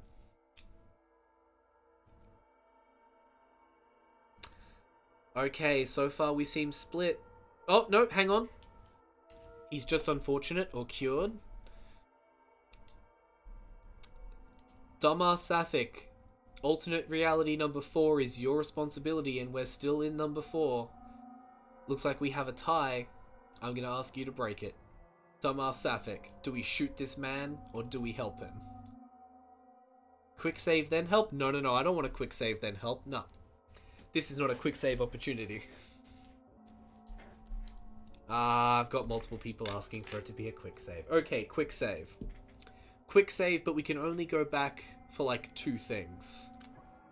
So we're at 77 now. I'm gonna say we don't go too far. It sounds like we're shooting them. To shoot the intruder, go to 78. You have the students to think of. You fire point blank into the man's chest. Make a luck roll. Bang bang boogie boogie bang bang. Okay, well, make a luck roll we are. That is a 71. That is a success, and we go to 81. The stranger staggers backward under the impact of your bullet and then straightens up, completely unhurt. Go to 127. The face before you deforms into that of a fiend incarnate. 3 times it belches out a raucous shriek, and at each the figure grows and changes. With the 3rd cry, it is a human no longer, but a demonic giant of ice and tatters. To attempt to fight the creature, go to 184. To attempt to flee, go to 187. Yeah, this is not a human. This is not a human being. This is not a human. Do we fight or flee? Fight or flight. Fight or flight. I've got 1 vote for run. Yeah, this is not the same thing. This is huge. God, if we run, are we taking the students with us? Are they going to run with us? Fuck it, we're running. Go to 187. You urge your thunderstruck students to flee, thank God, but it is too late for them. Ah. As you run, you shiver at their cries. Throwing a glance over your shoulder, you see bloodied snow and the Windwalker ripping at their bodies. Your only hope is that the creature will be sated and not pursue you. It just shrugged off a 30-06, time to leave? Yeah. Your only hope is that the creature will be sated and not pursue you. Make a luck roll. That is it's a 0-5. So we succeed. You run until you fall, utterly spent. When you look back, you hear and see nothing. You are safe for the moment. But now you must face the big woods alone. We are at the big woods again. We are at the big woods again. 336 we're at. And this is just the despondent bit. Honestly, we've done that a lot. Let's reload. Let's at the very least, let's see what happens if we try and fight this thing. Where did we come from on this one? Does anyone remember where we came from? I feel like it was one of the... We did not come from 77. Oh, do you want us to just try and not go to jail? Sure, we can try and not go to jail. Sure. Dumbass Sapphic, I think this is gonna be, Actually, no, yeah, no, you're right. 77.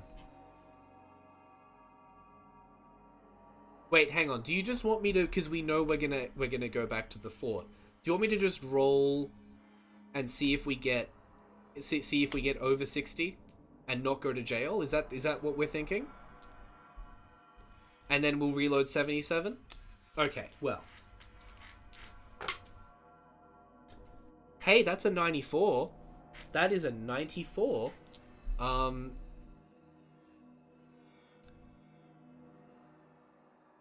So let's quickly... Oop. 433. So we... Greater than your liability score, go to 530. They absolve you of any wrongdoing or neglect. We must decide what to announce as the primary result of your explorations in the valley. The other discoveries can wait. It's not jail. If you have either the keyword charcoal or resonate, or both, go there. If you have the keyword inchcape,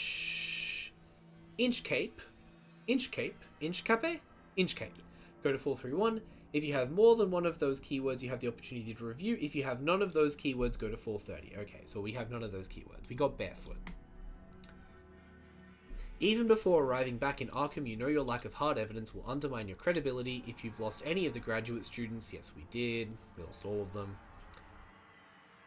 The verdict of the Canadian authorities counts in your favour, but the parents of your students rise up in arms and force a thorough review of your case. They impute that you are an incompetent crank, willing to risk innocent lives to pursue off-the-wall theories. Your standing in the community is imperiled. You stand on your record. Make an anthropology roll. Okay, we can do this. 75. That was cocked dice.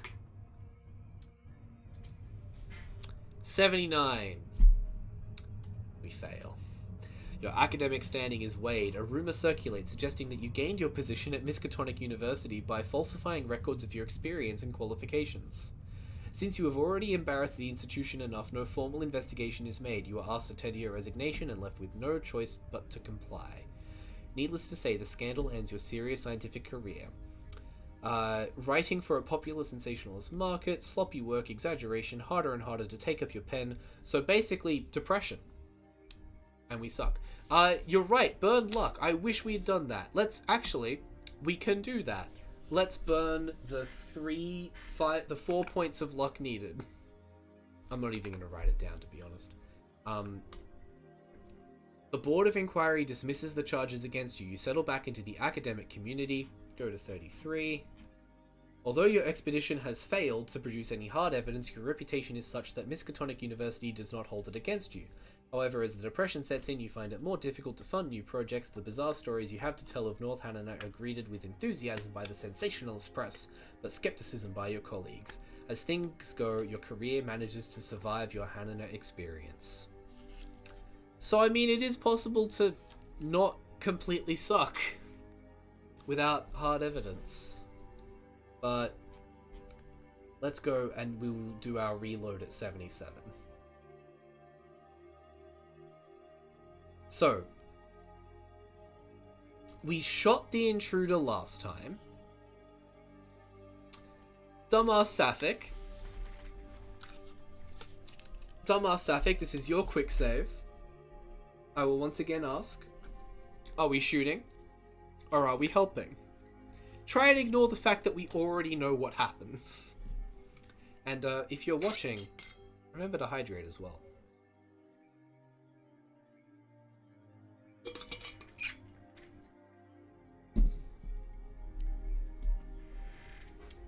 Still shooting. Okie dokie, we're still shooting. We go to 78. We make a luck roll here with our luck. Branch at the run if success. We got a 90. So we have failed our luck. So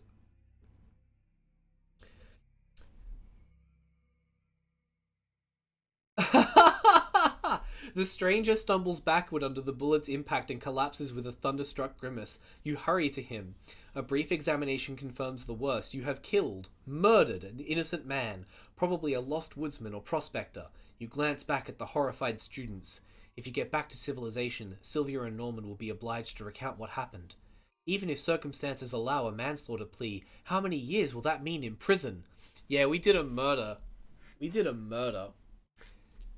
Make a sanity roll. That's 22. We succeed. We don't lose any sanity. Somehow you hold yourself together. 2 students depend on you to get them home safely.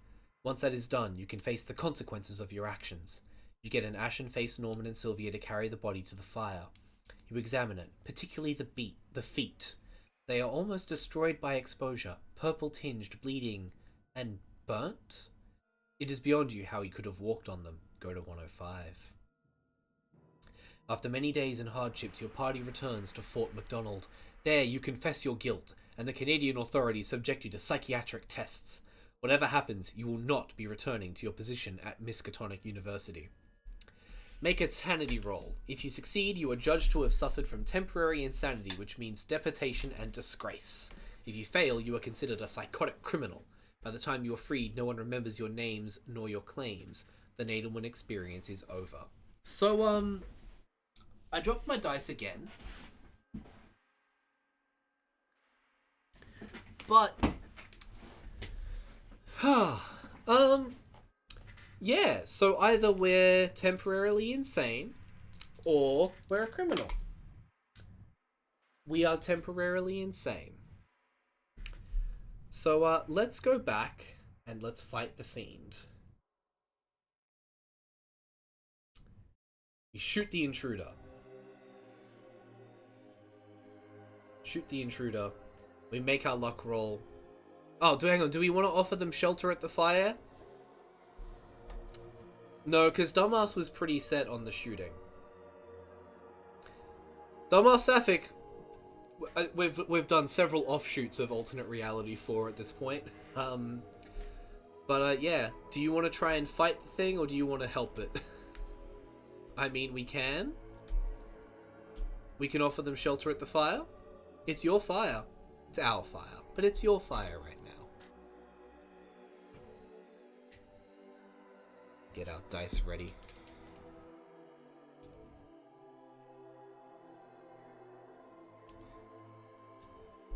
The collective's fire must be shared.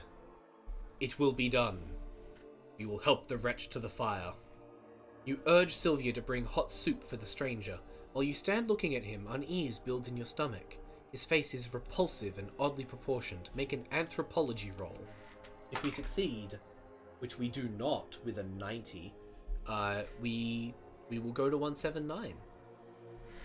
Something about the wretch chills you, but you put this subtle unease down to the effects of his long privation. You take the first watch while the students roll up in their blankets. As you sit on a rock, the first hour of the watch passes quietly. Roll a d6.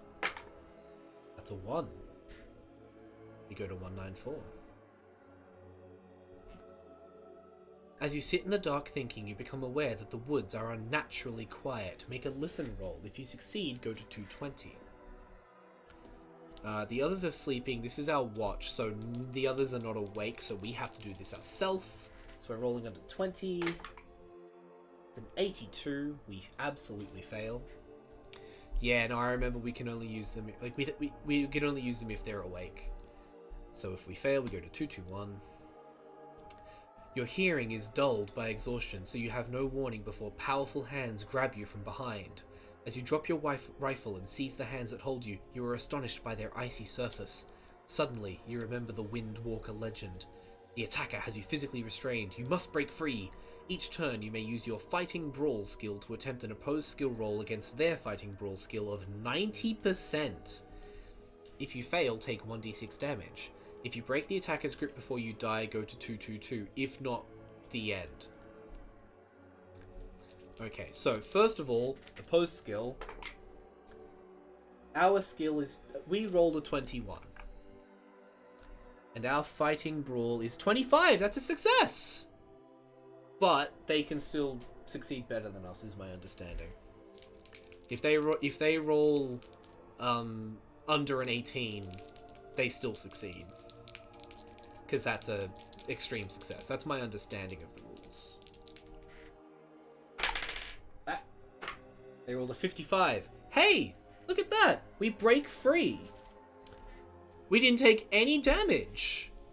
We go to 222. Yeah, damn, we gave you soup. By applying precise force against the attacker's hulking grasp, you slip out of the death grip and stumble away. You turn to confront the man who came out of the forest. But he has changed. 127. The face before you deforms into... Hey, we've got our deform!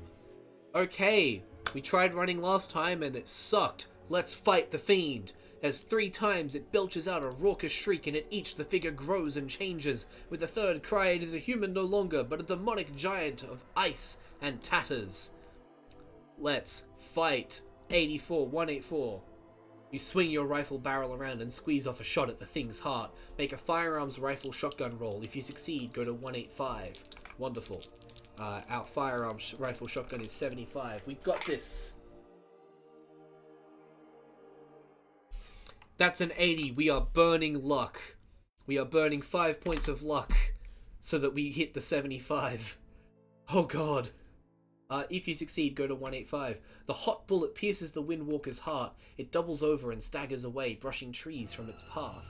You remember from the area's myths that the Windwalker will die if its icy heart is melted. Your lucky shot must have placed the creature in fear of its unnatural life. Norman and Sylvia approach, blinking black sleep. You snap an order to strike the camp. You must evacuate the area as quickly as possible. Gain 1d6 sanity. Gain 2 sanity. Alright. I forgot to reset the sanity after last time, so that becomes an 82, I believe. Yes. Wonderful. Go to 224. After so narrow an escape, you and the students are anxious, even desperate to get home. The going becomes easier and you progress without incident. Perhaps you have paid your debt to the gods of the forest. Go to 513. Murder is super good for your mental health, it seems. Yeah, right? It's time for you to decide the course of your expedition. We can go to Fort McDonald, but we could do a side trip. And if we do a side trip, we actually have Norman and Sylvia with us. 594. If you have... We have Norman, Sylvia... We have Norman and Sylvia. So we have 2 companions. So we get to go to 324. You and the 2 students travel over trackless woods on short rations. From day to day, the air cools as the short summer declines into rugged subarctic... Hang on, haven't we already done this? We don't require healing. Oh, okay, so this is, last time we concentrated on finding supplies, we got to the cabin. So let's not do that.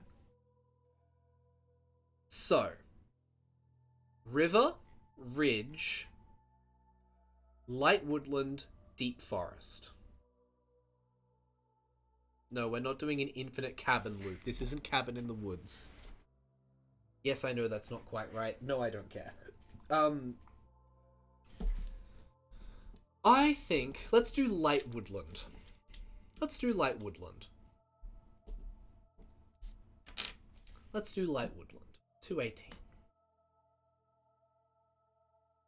One lazy morning, you range along a birch-shaded brook with Norman and Sylvia spearfishing. Something twangs into the papery bark beside your head. You glance at it and see that it is a small dart of some kind. Immediately, a shrill series of whoops rings from the foliage. You are under attack by people. People only 3 feet tall. Go to 113. You shout a warning to your companions and push them ahead of you. Within seconds, you are all running as quickly as you can, ignoring the way the thickets tear at your clothes and scratch your flesh. With your longer legs, you can surely outdistance the aggressive little men, if you can just get out of range. Kids these days, shaking my head. Make a dex roll. Absolutely. If we succeed, good things happen. 78. That's not a success. Do we want to burn 8 luck and outrun the little men? Given how we've basically not gotten below 70 luck at any point, yeah, let's burn the luck. Let's burn the 8 luck needed, 72 remaining, and we will succeed. 147. Your heedless flight through the dark woods has shaken off your pursuers. Now only Sylvia and Norman remain with you. You look at their exhausted faces and vow to find a way out of this accursed valley. Go to 54. The forage so far has been adequate to sustain the three of you, but it is no small undertaking to march over more than 100 miles of virgin wilderness. Sometimes the banks of the North Hannon are too swampy or too sheer to follow. Your party must cross canyons and deep woods without losing its bearing. Go to 324. Okay, so we get to do that again.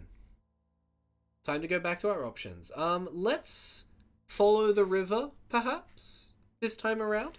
Also, we are doing a really good job at surviving all this so far. Let's go. Again, do we want to do the river or do we want to do the ridge? Those are the two options I want us to pick between now. I think we follow the river. River. River, river, river, river. 470. You trek on through the wilderness. It feels like you have lived here for years. If you have the keyword thing, no, we do not. We go to 82.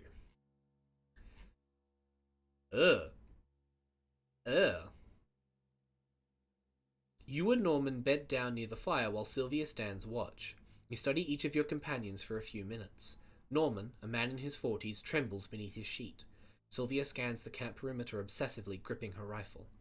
The loss of Bernard and Charlie have affected both students. You hope that you can get them back to civilization before fear and hardship drives one or both over the edge.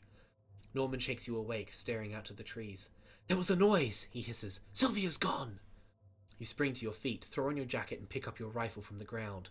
Despite the small hours of the morning, the subarctic dawn is breaking. A search of the surrounding ground turns up the tracks of Sylvia's abductors. They are not quite what you'd expect. Oversized, bare feet. So, I mean, we have the option of just giving up Sylvia for dead, but then it's just us and Norman, and we've done that, and I didn't like it. So I think we're gonna follow the tracks. Quick save at 82. Quick save. The call has come out for a quick save.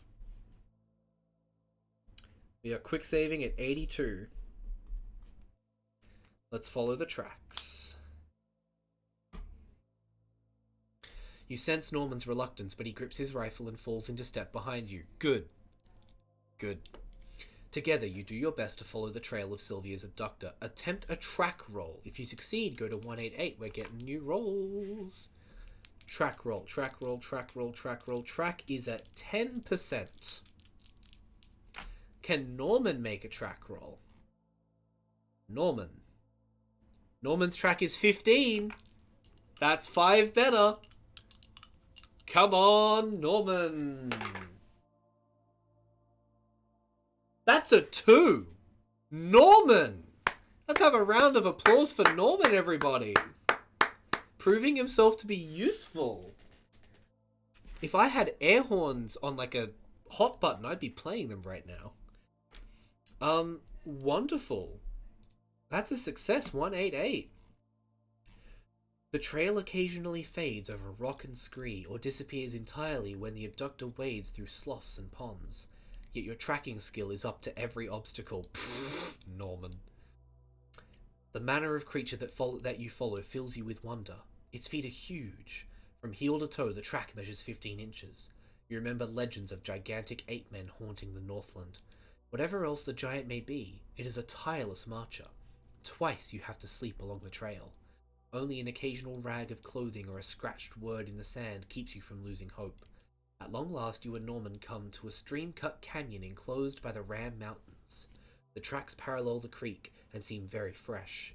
You follow them eagerly, but are disappointed to come to a fissure in the rock wall through which the stream spurts and the tracks vanish. It will be hard to wade safely through the fast water to enter the hidden valley beyond the cliffside, but if you hope to rescue Sylvia, you must try. I mean, we are absolutely going to attempt a dex roll to continue on, because our dex is not awful. That's a 70. Quick save her? Quick save her. I mean... Alright, we're overriding the last quick save. 188. Dex roll!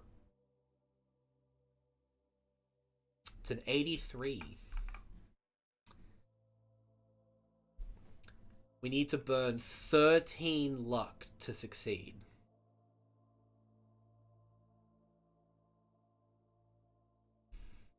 Yeah, screw it. We're burning 13 luck. That gets us down to 59. Oh, that's low. Yeah, who needs luck when we have Norman? That's a good point. Okay, we succeed. 226. Determined to rescue Sylvia from her abductor, you and Norman draw on reserves of additional strength to force your way through the torrent. Afterward, weary from the ordeal, you crawl from the stream and rest upon the black sand around it. When you catch your breath, you notice that the atmosphere is more like Florida than Canada. The flora is completely strange. Gone are the bearberries, the firs, the subarctic shrubs.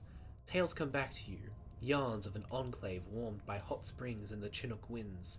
Could the legend be true? But for now, Sylvia's rescue is paramount. We have to make another track roll. Come on, Norman. Come on, Norman. Can I get some come on Normans in the chat?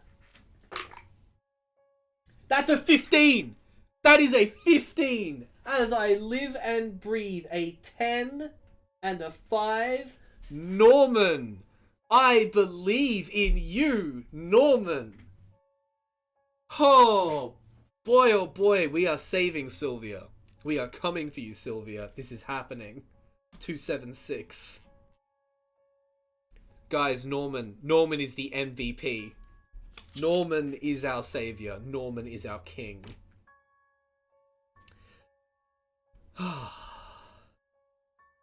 By wading along a shallow stream, the creature nearly shakes you off its trail, but you are too experienced to be foiled by such a trick. The pursuit takes you and Norman up into the high ground. The prints become fresher as you climb. Now we make a stealth roll. What's Norman's stealth like? Norman's stealth is 40. Norman, my boy, I'm counting on you to tell me not to be loud.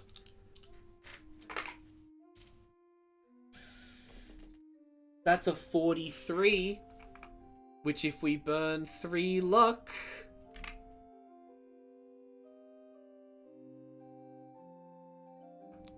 If we burn 3 luck, that's a success. Come on, Norman.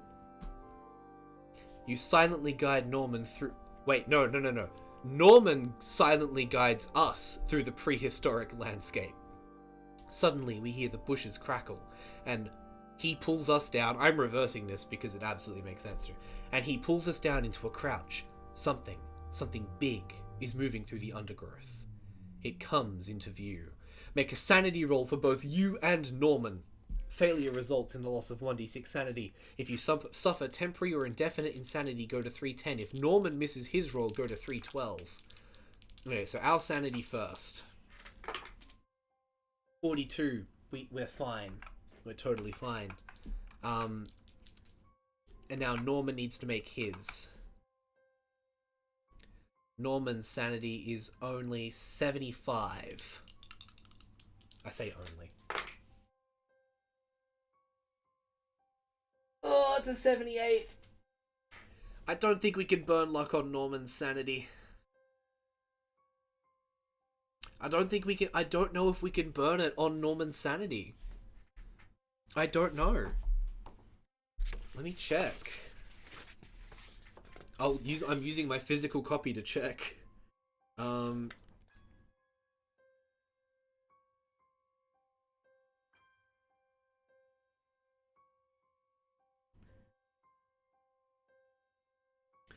You cannot spend luck points to alter damage, luck, or sanity rolls, so we can't.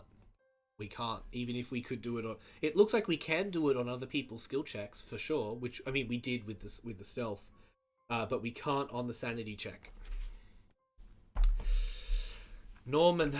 Oh, Norman. Norman. He takes 1d6 sanity. 1. So he's on 74 now. But we have to go to 312 because he missed his roll. Norman gives a short, shrill yelp. You only get a glimpse of the thing in the bushes, a giant ape, or ape man. It must be a creature similar to the one that carried off Sylvia. To follow the creature's tracks, go to 362. To accept Sylvia is gone and leave the Lost Valley, go to 360. To swallow your grief but keep exploring, go to 63. No, we're following the tracks, 362. Pursuing the alerted Sasquatch was a serious mistake. It leads you into a tight clearing where you are surrounded by a horde of large and angry ape men. Damn it, Norman. You had to scream. You had to scream. To fire at the creatures to frighten them off, go to 346. Okay. We're gonna save here at 362. And we're gonna fire at the creatures.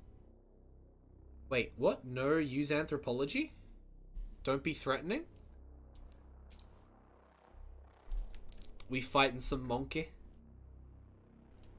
Don't be threatening, Lady Deathly says. Okay, 362. 348 we're going to. Despite superficial appearances, these creatures are closer to humans than apes. You use your anthropological training to mollify them and avert potential hostility. Okay. Okay. Okay. Okay.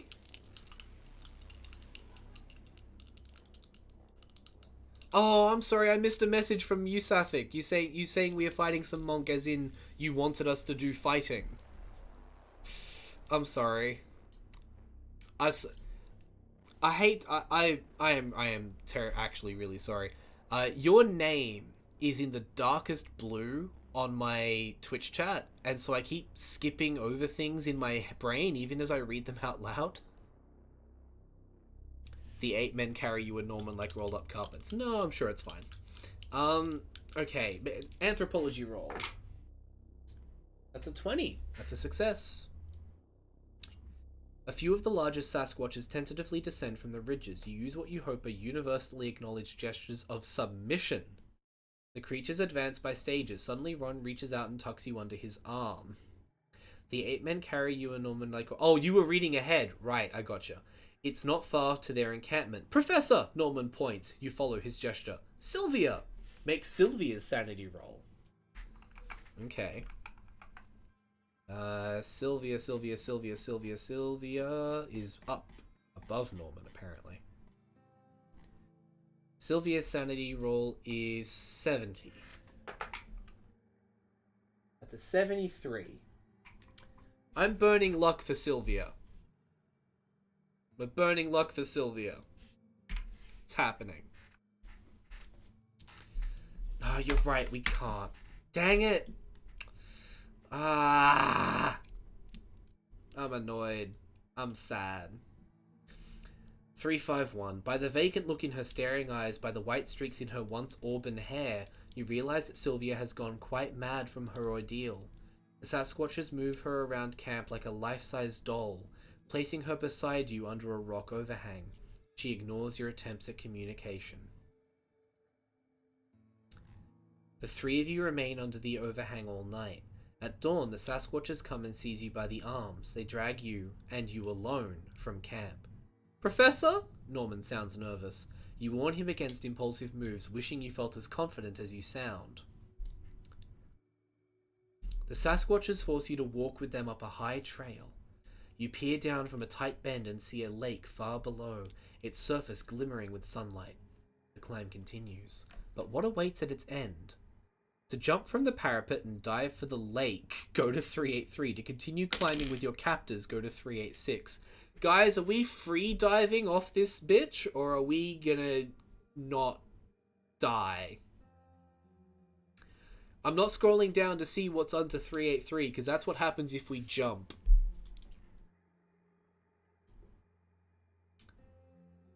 Not die sounds ideal. Does anyone think we have a chance at surviving the jump?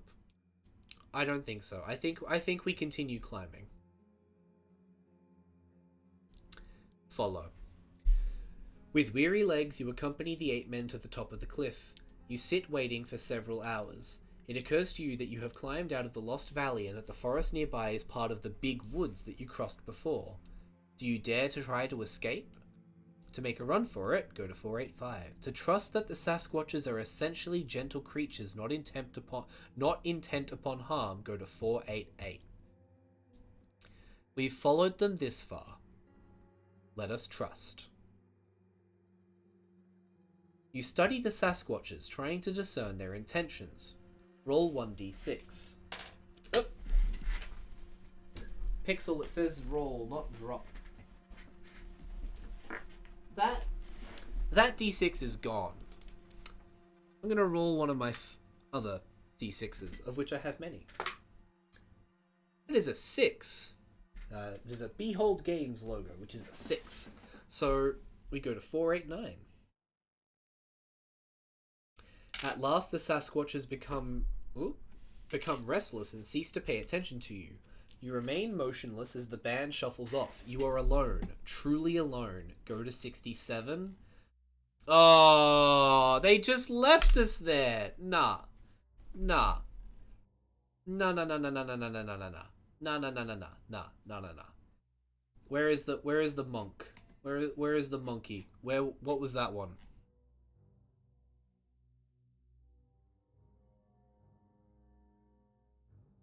What happens if we'd rolled a 1? 487.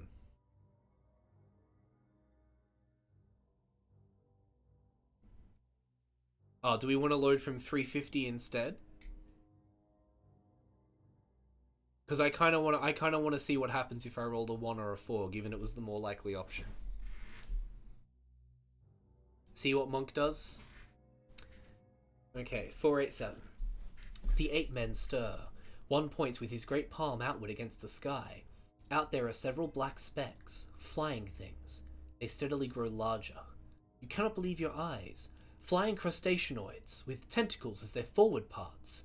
The Sasquatches release you and cower and shriek in submission. You turn and flee in terror. Gain 1 point of Cthulhu Mythos. Go to 510. Oop. We gain 1 point. We go to 510. Your every instinct tells you that the woods are alive with alien senses, that they are closing in on you. Roll 1d10. The result is odd. Go to 336.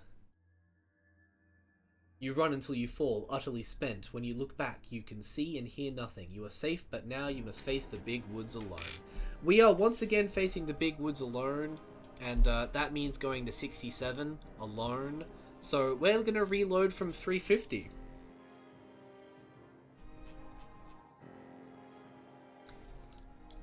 So we're making Sylvia's sanity roll and hoping she passes. No, we don't. They took us alone up there. Yeah, they just we ran away from the squiddy things. Norman and Sylvia live with Monk now. Monk. Okay, so let's make her. Let's assume she makes her sanity roll. Actually, no. Let's not assume she makes a sanity roll. Let's actually make it. Let's not be that. Let's not be those people. She has a sanity of 70. That's a 38. She passed. 352. Professor! She rushes to your arms. Even Norman, not known for demonstrative gestures, rises to embrace her. Sylvia is haggard from the physical and psychological ordeal of her abduction, but has proven tough enough to survive. She explains that she has been fed by the Sasquatches and not harmed. For a time, she was not allowed to leave the rock overhang, but by showing kindness and consideration to the young Sasquatches, she was permitted to roam around the vague limits of the encampment. She thinks that it would be possible to escape, but before you came, she feared to be alone in the Lost Valley and the big woods around it. The three of you plot your escape. Make an int roll. If you succeed, go to 387. Our intelligence is 90. So, watch as I roll a 91. We rolled an 86 instead. 387. Sylvia points out that the brush around the Sasquatch camp is very dry. You form a plan. She will take the matches from your coat pocket, cross the camp, and duck into the thickets, where she will start a diversionary blaze. It ought to be a good trick, since it seems the Sasquatches have no knowledge of fire. Make a luck roll for Sylvia. Sylvia, your luck is 65. If it succeeds, go to 401. Come on, Sylvia. Come on, Sylvia. Is it really? Yeah, it is, isn't it? Come on, Sylvia. 45. She's got this. She's got this. While you watch from your guarded spot, you observe the flicker of Sylvia's fires. After a moment, they surge into red forks of flame. Guards around the encampment scream in alarm. In seconds, all is pandemonium. With smoke billowing and Sasquatches running in every direction, the beasts near you succumb to panic, allowing you and Norman to scramble out. Sylvia runs to join you. To sprint for freedom, make a luck roll. If you succeed, go to 402. If you fail, go to 403. Our luck is currently ass. It's 56. Who needs luck? We have Norman. 48. That is a 48. Ugh, I really need a new dice thing. It is a 48. The fire is short-lived. When the brief night is over, nothing remains of it except a fading haze of smoke on the hilltop. Go to 395. You, Norman, and Sylvia can finally breathe sighs of relief. Only now, when the first brilliant rays of the dawning sun break over the Ram Mountains, are you able to appreciate the wonders of the Lost Valley. Record the keyword Inchcape!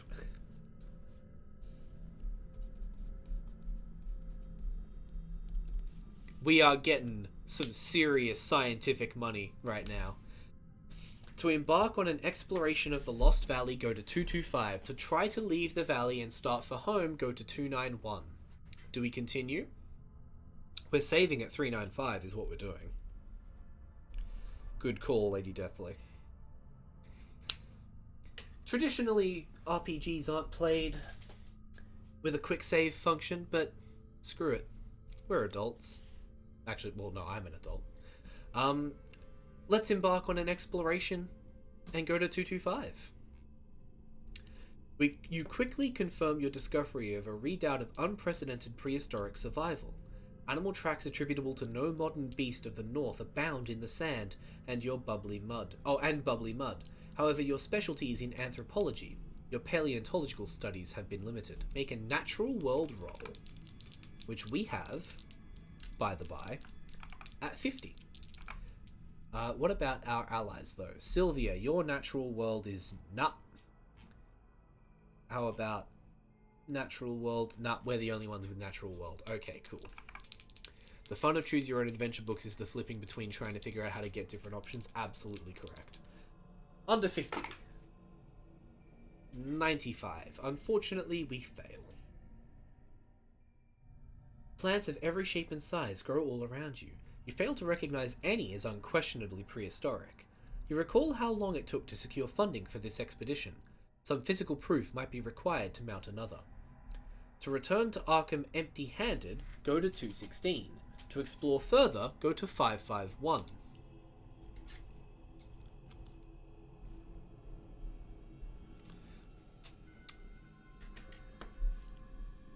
551. You seek unusual animal life. You are successful. Oh no. Oh no. Roll a d6. That's a 2. Go to 548. You scream maniacally and rush for the deep woods. As a crazed berserk creature, you roam the valley. What? Hang on, what? If there is... Oh, I've clicked on the wrong thing.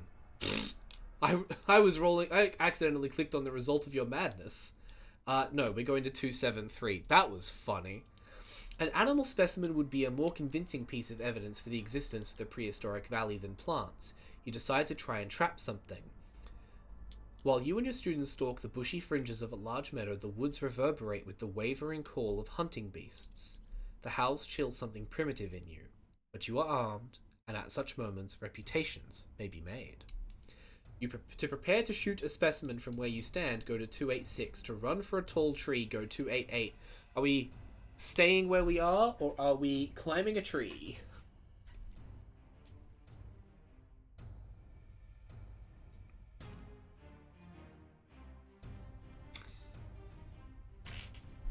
We have spooky Pop Goes the Weasel happening while we prepare to shoot something amazing. Um, yeah, I think tree. I think tree. You're right. 288.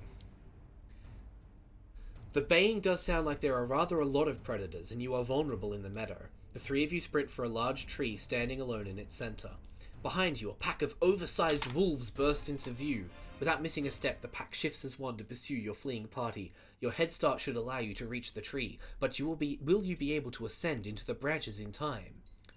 Make a climb roll for yourself, Norman, and Sylvia. You cooperate effectively and may have a bonus die on each roll.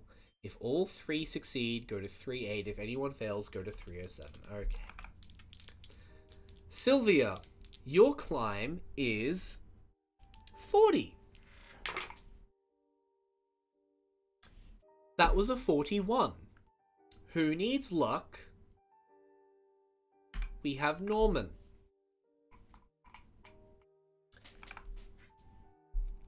Oh, wait, no, you're right. We have a bonus die. The bonus die didn't help. Gosh darn it. I keep dropping dice. Not very good at this. Norman. What is your climb skill, Norman? 45. 47. The bonus die for Norman improved to a 27. Norman's fine. Our climb skill is 20. Come on, Norman's help. That's a 21. We only need to burn 1 point of luck for ourselves. Unless we roll a 10 or a 0 on the bonus die. That's cocked as all hell. We rolled a 10 on the bonus die. We rolled a 10 on the bonus die. Amazing! Go to 308.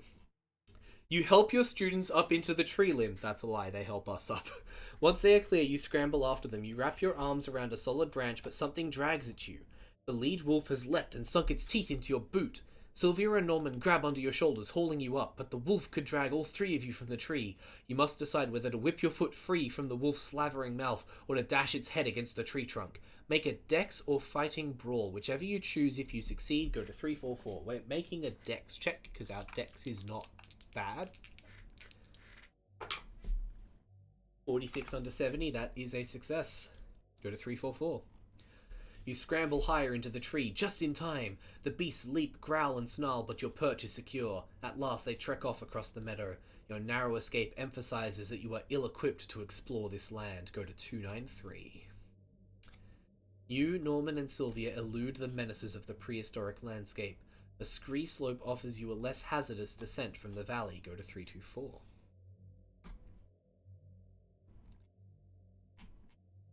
You and the two students travel on short rations.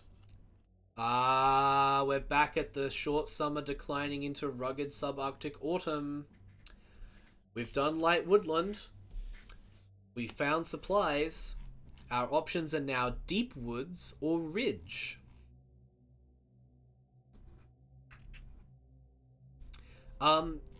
If we make a luck check to find that cabin and succeed, we can regain some luck points if we fail a roll after that. But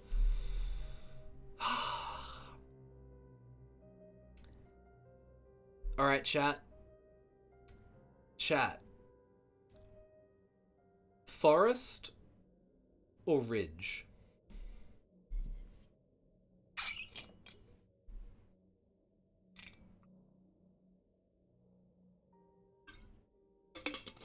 We have a vote for ridge. We have 2 votes for ridge. We are going to the ridge, which is back down here. 469. There is a tang of autumn in the air. This suggests that it will be in early fall, which worries you, as it means early snow in the Northland. As you ponder this, a narrow but deep ravine cuts across your way, and the rushing stream within seems too rapid to cross safely. "Look," says Norman, pointing at a tree that has fallen across the ravine. "We can use that for a bridge." Sylvia pokes at it with her stick and shakes her head. It's rotten! It might not hold our weight, even one at a time. Norman seems petulant, but you support Sylvia. You make camp in the vicinity. As you open your eyes to the morning light, you hear a great cracking sound. It is immediately followed by Norman's baritone cry and Sylvia's running feet. Groggy, you race toward the sound and spot the students. Norman hangs over the edge of the ravine, prevented from falling by no more than Sylvia's arm. The idiot! Despite your warning, he tested the strength of the tree bridge, and it collapsed. Whether you can prevent tragedy depends on how long Sylvia can hold on. Damn it, Norman! Norman, you son of a bitch! Make an opposed roll for Sylvia's strength against Norman's size. Sylvia's strength, Norman's size. Sylvia's strength is 50. Sylvia rolled a 6. That is an extreme success for Sylvia. So as long as Norman's size isn't awful. Oh wait, no, hang on. If it's it's an opposed roll though. So I would have to roll for Norman's size, right? Yeah, I would. Norman's size is 60.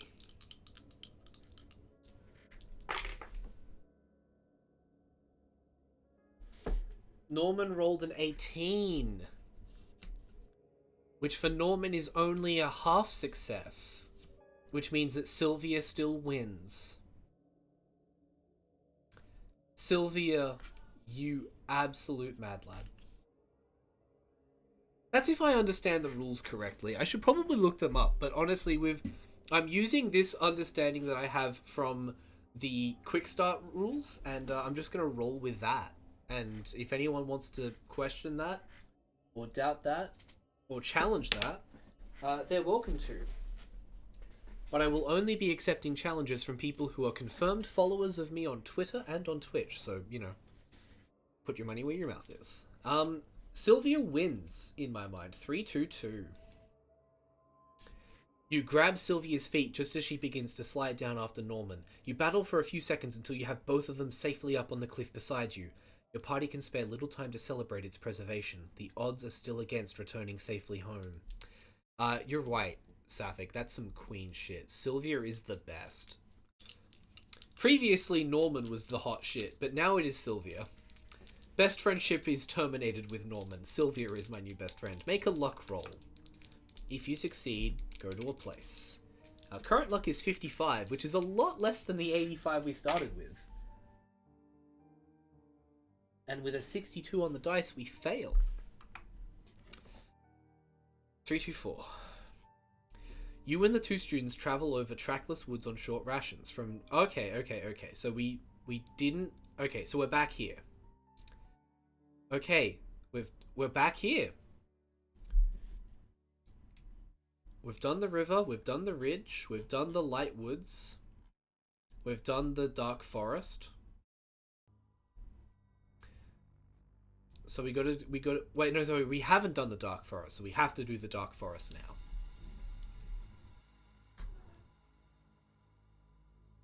To avoid a riverside marsh, you weave through a forest of mature larch. The uneven terrain makes you wish that Charlie was still with the party. Attempt a track roll. If you succeed, go to 5-5-8. If you fail, go to 5-6-9. Norman's track roll, remember, is 15. What is Sylvia's? Sylvia's is 10. No, your boy's not dead. He does, however, suck at tracking now. Everything that he's done since that tree is awful. So we fail. 5-6-9. Your party makes progress through the larch forest. Attempt a listen roll. Okay, well, Sylvia's listen is 50. Norman's listen is 30, so we're using Sylvia's listen. 94. Sylvia sucks at listening. Everything is awful. A gruff voice snaps. Drop guns! You hear the click of rifle levers and look up to see several hunters on either side of you with weapons leveled. Resistance would be exceptionally foolish. You instruct the students to disarm and take a look at your captors. You recognize indicators of the Suat-Ina, apparently a very isolated group, since their old-fashioned skin shirts, leggings, and woodland-style moccasins indicate minimal contact with the outside. Their rifles are from the 19th century, some a single shot. Charlie said something about outcasts. Could this be the group she mentioned? You keep your voice even and address the man who spoke. We mean no harm. Be silent, the leader grunts and nudges you with a rifle barrel. Taking the hint, you follow your captors to a secluded spot. I mean, hey, this is why we originally went on this expedition, no? Yeah, pretty much. 562. When you arrive there, you find you are not the only prisoners of this particular band. A girl, perhaps of the same community, rests behind a tree trunk, bound hand and foot. The leader of the hunters fires gruff instructions to his men. His words are too rapid for your slim knowledge of the dialect, but the subsequent actions are clear. The girl is quickly freed from her bonds. Rubbing her wrist to restore the circulation, she is wordlessly accepted back into the clan's ranks. Roll a d10. That's even, so we're going to 571. The situation does not look promising. If you have the word Inchcape, which we do, go to 566. The hunters produce enough cords to bind all three of you, and they place each of you against a tree and lash you to the trunk. Their mysterious work done, the outcasts pack up their simple gear and abandon the spot. You wait a few minutes before beginning to struggle against your bond. A part of you finds this professionally fascinating, but you will have to get free if you wish to publish your findings. Make an extreme dex roll for everybody present. If any of you succeed, go to 567. Okay, so an extreme means it's 1/5. So we got to roll under a 14 for us. Nope, we got it a 41. We got to roll a 14 for Norman. 38 is a nope. And we have to roll under, I'm assuming, a 13 for Sylvia. That's a 20 on that one dice, so this doesn't matter, but it's a 29. So we all suck. It sucks for all of us. 568. I mean, we could burn luck for Sylvia. 29 rather. I rolled down to 13. It's a lot. That's like 16. That's 16 luck.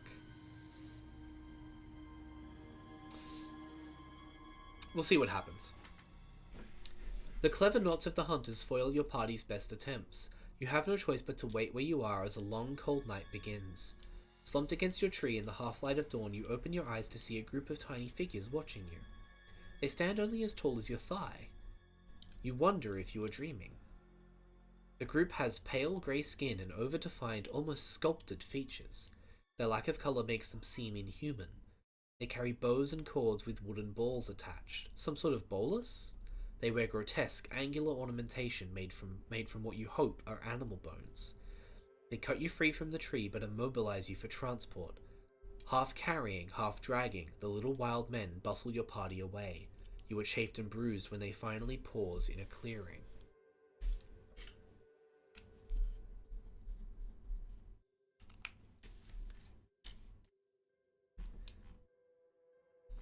A full-sized figure in a deerskin cowl hobbles into the clearing. It pauses before you and casts off its hood. Beneath is an old Caucasian woman, her eyes intense amid saggy, slate-coloured skin. You are startled to hear her speak in English. We are the Kiwanima. Others call us the Little Ones, or the Mamaguiso, or the Pukwugis. Our ancestors were tall like yourself, and they ruled this continent before the age of ice. But we practiced too long the elder magic, and slowly it changed us. We grew smaller, weaker, less handsome. Why do you call yourself a Kiwanima? You ask. She cackles. You see a woman of your own kind, but millennia ago I was Mother Queen of the Kiwanima. As the power of our stock diminished, we decided that one of us should pass their soul into the body of a woman untainted by the old magic. Her eyes gleam. Since then, I have taken many bodies. Each I use till it is corrupted by sorcery. Then I take another.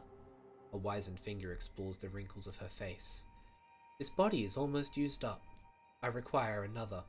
If Dr. Nadelman is female, go to 255. Fuck. Fuck.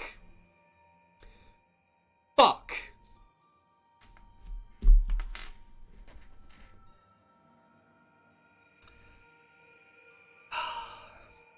The crone leans close, gazing deep into your eyes. You are a suitable shell for my essence. Prepare her, my children. The little grey warriors bind your wrists and ankles to stakes in the earth. One of them forces you to drink from a clay beaker. The liquor makes you feel light, entranced. You are unconcerned about the people around you, holding crude tapers, chattering and chanting. Grunting with the effort, the old woman kneels behind your head. She places her claw-like fingers on her temples and prays loudly. Ia Nialothet, Ia Ribathoth, Ia Ithaqua, Nihe Nungrlgadoth. Suddenly, your carefree mood evaporates. The priestess's psyche feels like a foul, clawing thing inside your skull. It intends to infiltrate and replace you. The woman's power is 90. Use your power to make an opposed skill roll. If you win, go to 256. If the Kiwanama Queen wins, go to 259. I was going to say, it is also Sylvia. The woman's power is 90. Our power, I believe, is 80. So, our power, 61. That is just a normal success. I really hope that she somehow sucks the suck. That bounced well out of the tray. That's cocked. 41. With a power of 90, that technically gives her a hard success, so she definitely wins. 259. Abruptly, there is no more struggle. Only you. Ooh, that's a fucking sketch. Alright. Abruptly, there is no more struggle, only unity. You turn your head as far as you can. The crone lies lifeless on the ground behind you. You sneer. She was weak, ugly. But you were young, vibrant, full of power. If stripped of mut, you hiss. The words of power turn your throngs to ash, and you stand up. The Kiwanima is in the glen stand attentively. They bow in reverence, putting their foreheads in the dust. You glance back at the bound Norman and Sylvia, who gape at you with waxing horror. Your thoughts are confused for a moment. Images of academic glory and New England social engagements mix with scenes of pagan frenzy and gods walking the endless forests. You straighten your shoulders. The bargain must be kept. The Kiwanima owe obligations to others greater and much older than even you, their immortal queen priestess. Slowly and deliberately, you remove your clothing, then wrap yourself up in the deerskin formerly worn by your now deceased predecessor. You point to the student captives but address the Kiwanima. Kugla Mulo Zungi, you order. It means, cut off their heads. The Nadelman expedition is over. The end. Wow! We straight up just killed the kids. We survived a lot. We survived every outcome but this one. We explored everything. Not after all that fuck that load. We survived so much bullshit. Okay, Lady Deathly. Okay. Let's backtrack. We backtrack to 210. We backtrack to, I think, 568 we were at. Yep. We backtrack again. Where are we backtracking to? 568, I think I saw at one point.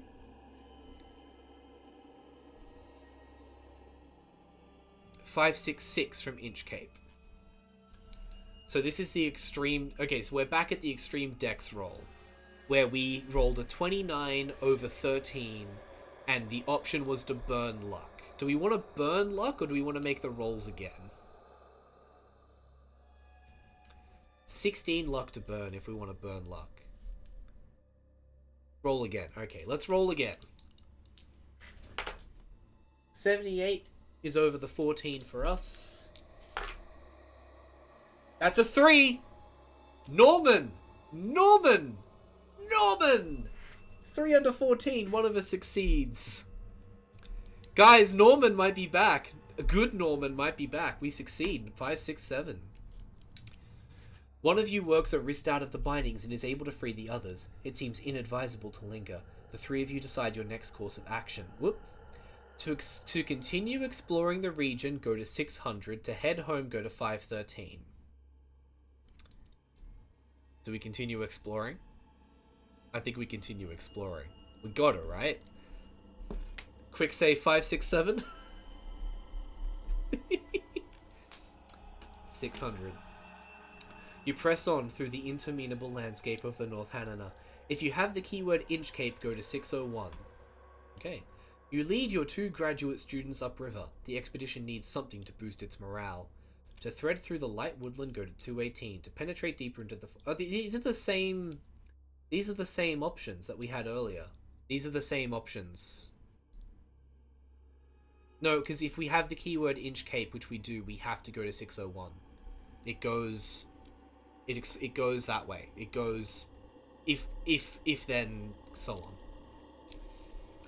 on. The only unique option here is to search for shelter making a navigate roll. So let's make a navigate roll. We have navigate at 60.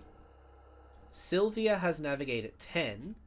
Norman has navigate at 10. Okay, so we're rolling under 60. We rolled a 5. So we successfully navigate 77. What? What? 601. Navigate, succeed, 77. This is searching for shelter. We're back at the cabin. We're back at the cabin.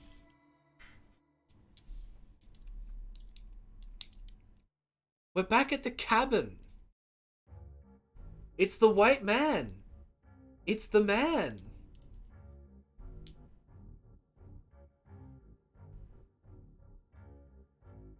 Jump back and do the one unexplored option, Deep Forest. Isn't that what we just did, though?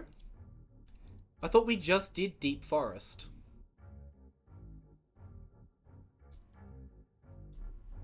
I mean, we can try it again. We'll see what happens. 557. No, we already did. Yeah, that was that one. 557.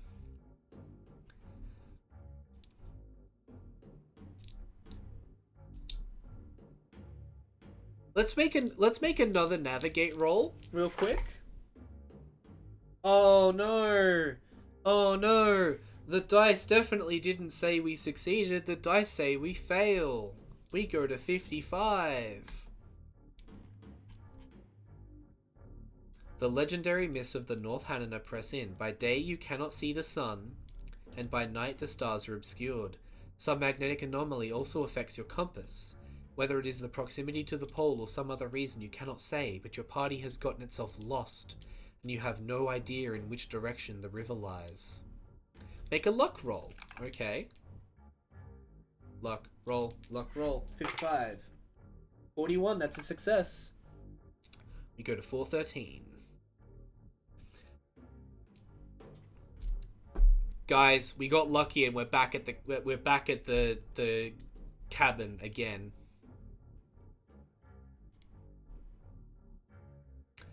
But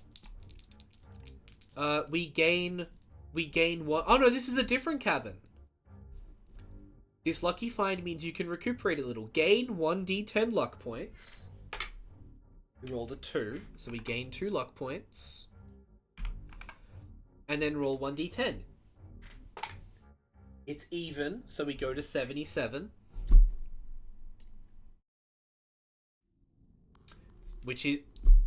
It's the same cabin. It's the same cabin. So we're going to instead go to 470. We trek on through the wilderness. It feels like we have lived here for years. We have the keyword Inchcape, so we go to 471. For a few days you see little game, and the fish become elusive. If you go on in this way, you face starvation. You need a change of luck. As your party of 3 hikes sore-footed along the flank of the North Hanana, Sylvia pokes you in the ribs and exclaims, "Look, Professor! A canoe! Someone must be around here!" However, a search satisfies you that the owner is nowhere near. You hesitate to take the boat, but your party is hungry and a canoe will speed you downriver much more swiftly than you can walk. Are you good enough boaters to pass the rapids? Yeah, absolutely. I took pilot boat at 41. We're good. To dare the river, make a pilot boat roll. Okay, we're gonna quick save at 471, everybody. And we are gonna pilot the boat.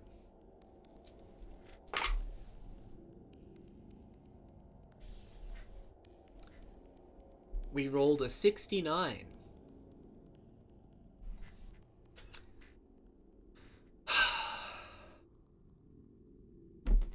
If you fail, go to 412. Oh, shit. 412 is the screams of our friends and us surviving alone in the wilderness. So, I'm gonna pretend that I saw the burn luck. And we're gonna burn some luck. 69 minus 59, 49. So minus 20. We need to minus 28. Which takes us to 37 to 29 luck total. But if we do that, we succeed. 472. The canoe is the answer to your problems. After you pass a series of rapids, the game and wild fruits become much more common. You continue on swiftly day by day until a rock holes the canoe's bottom, forcing you to abandon it. However, you have already reached frequently traveled trails. Go to 513. It is time once again to decide the course of our expedition. Fort McDonald lies within your reach and you may go there to end your experience. Or we can do the side trip. If we do the side trip, it'll be the same side trip that we did earlier, because we've already done the one that we have with Sylvia and Norman. So I think this might be it. I think this is home time. 593. We pass the place, we go to the fort. After so many days on the river and nights in the woods, it feels strange to sit in a stifling room. We have lost 2 members of our party, and so we're rolling above 30, hopefully, so that we don't go to prison.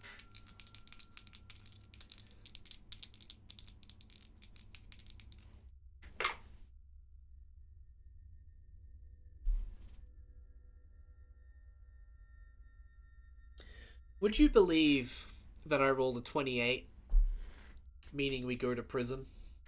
Would you believe that I rolled a 28? Would you believe that? Would you believe that?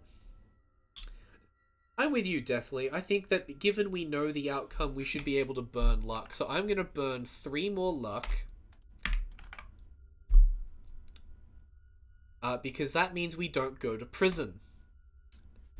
They absolve us of any wrongdoing. 529. If we have the keyword Inchcape, we go to 431. The existence of the Lost Valley and its prehistoric survivals will shake the scientific world and make your name if your account is taken seriously. To consider another discovery first, go back to 529. We don't have any other discoveries. To announce this discovery, if you have the keyword backwater, go to 274. If you do not, go to 432. We don't have backwater. Your story of a lost land earns you the epithet Woods Happy Nadelman. You become an embarrassment to the university and the department subtly pressures you to resign.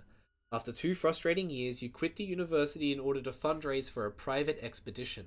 Your timing is poor, the Great Depression impoverishes your sponsors, and the effort dies. You retain a small cadre of supporters, but enemies in the scientific community place the indelible label of crank upon you.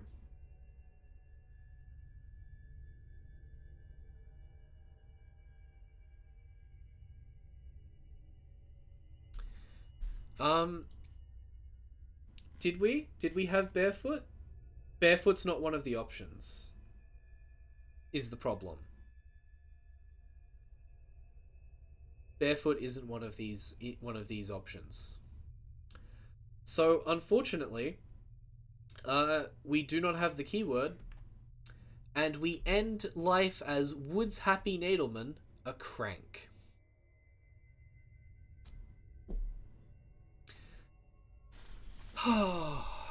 That's really unfortunate. That's really, really unfortunate. My god, how have we managed to get through so much and dodge all the keywords? Honestly impressive. Lady Deathly, I'm with you.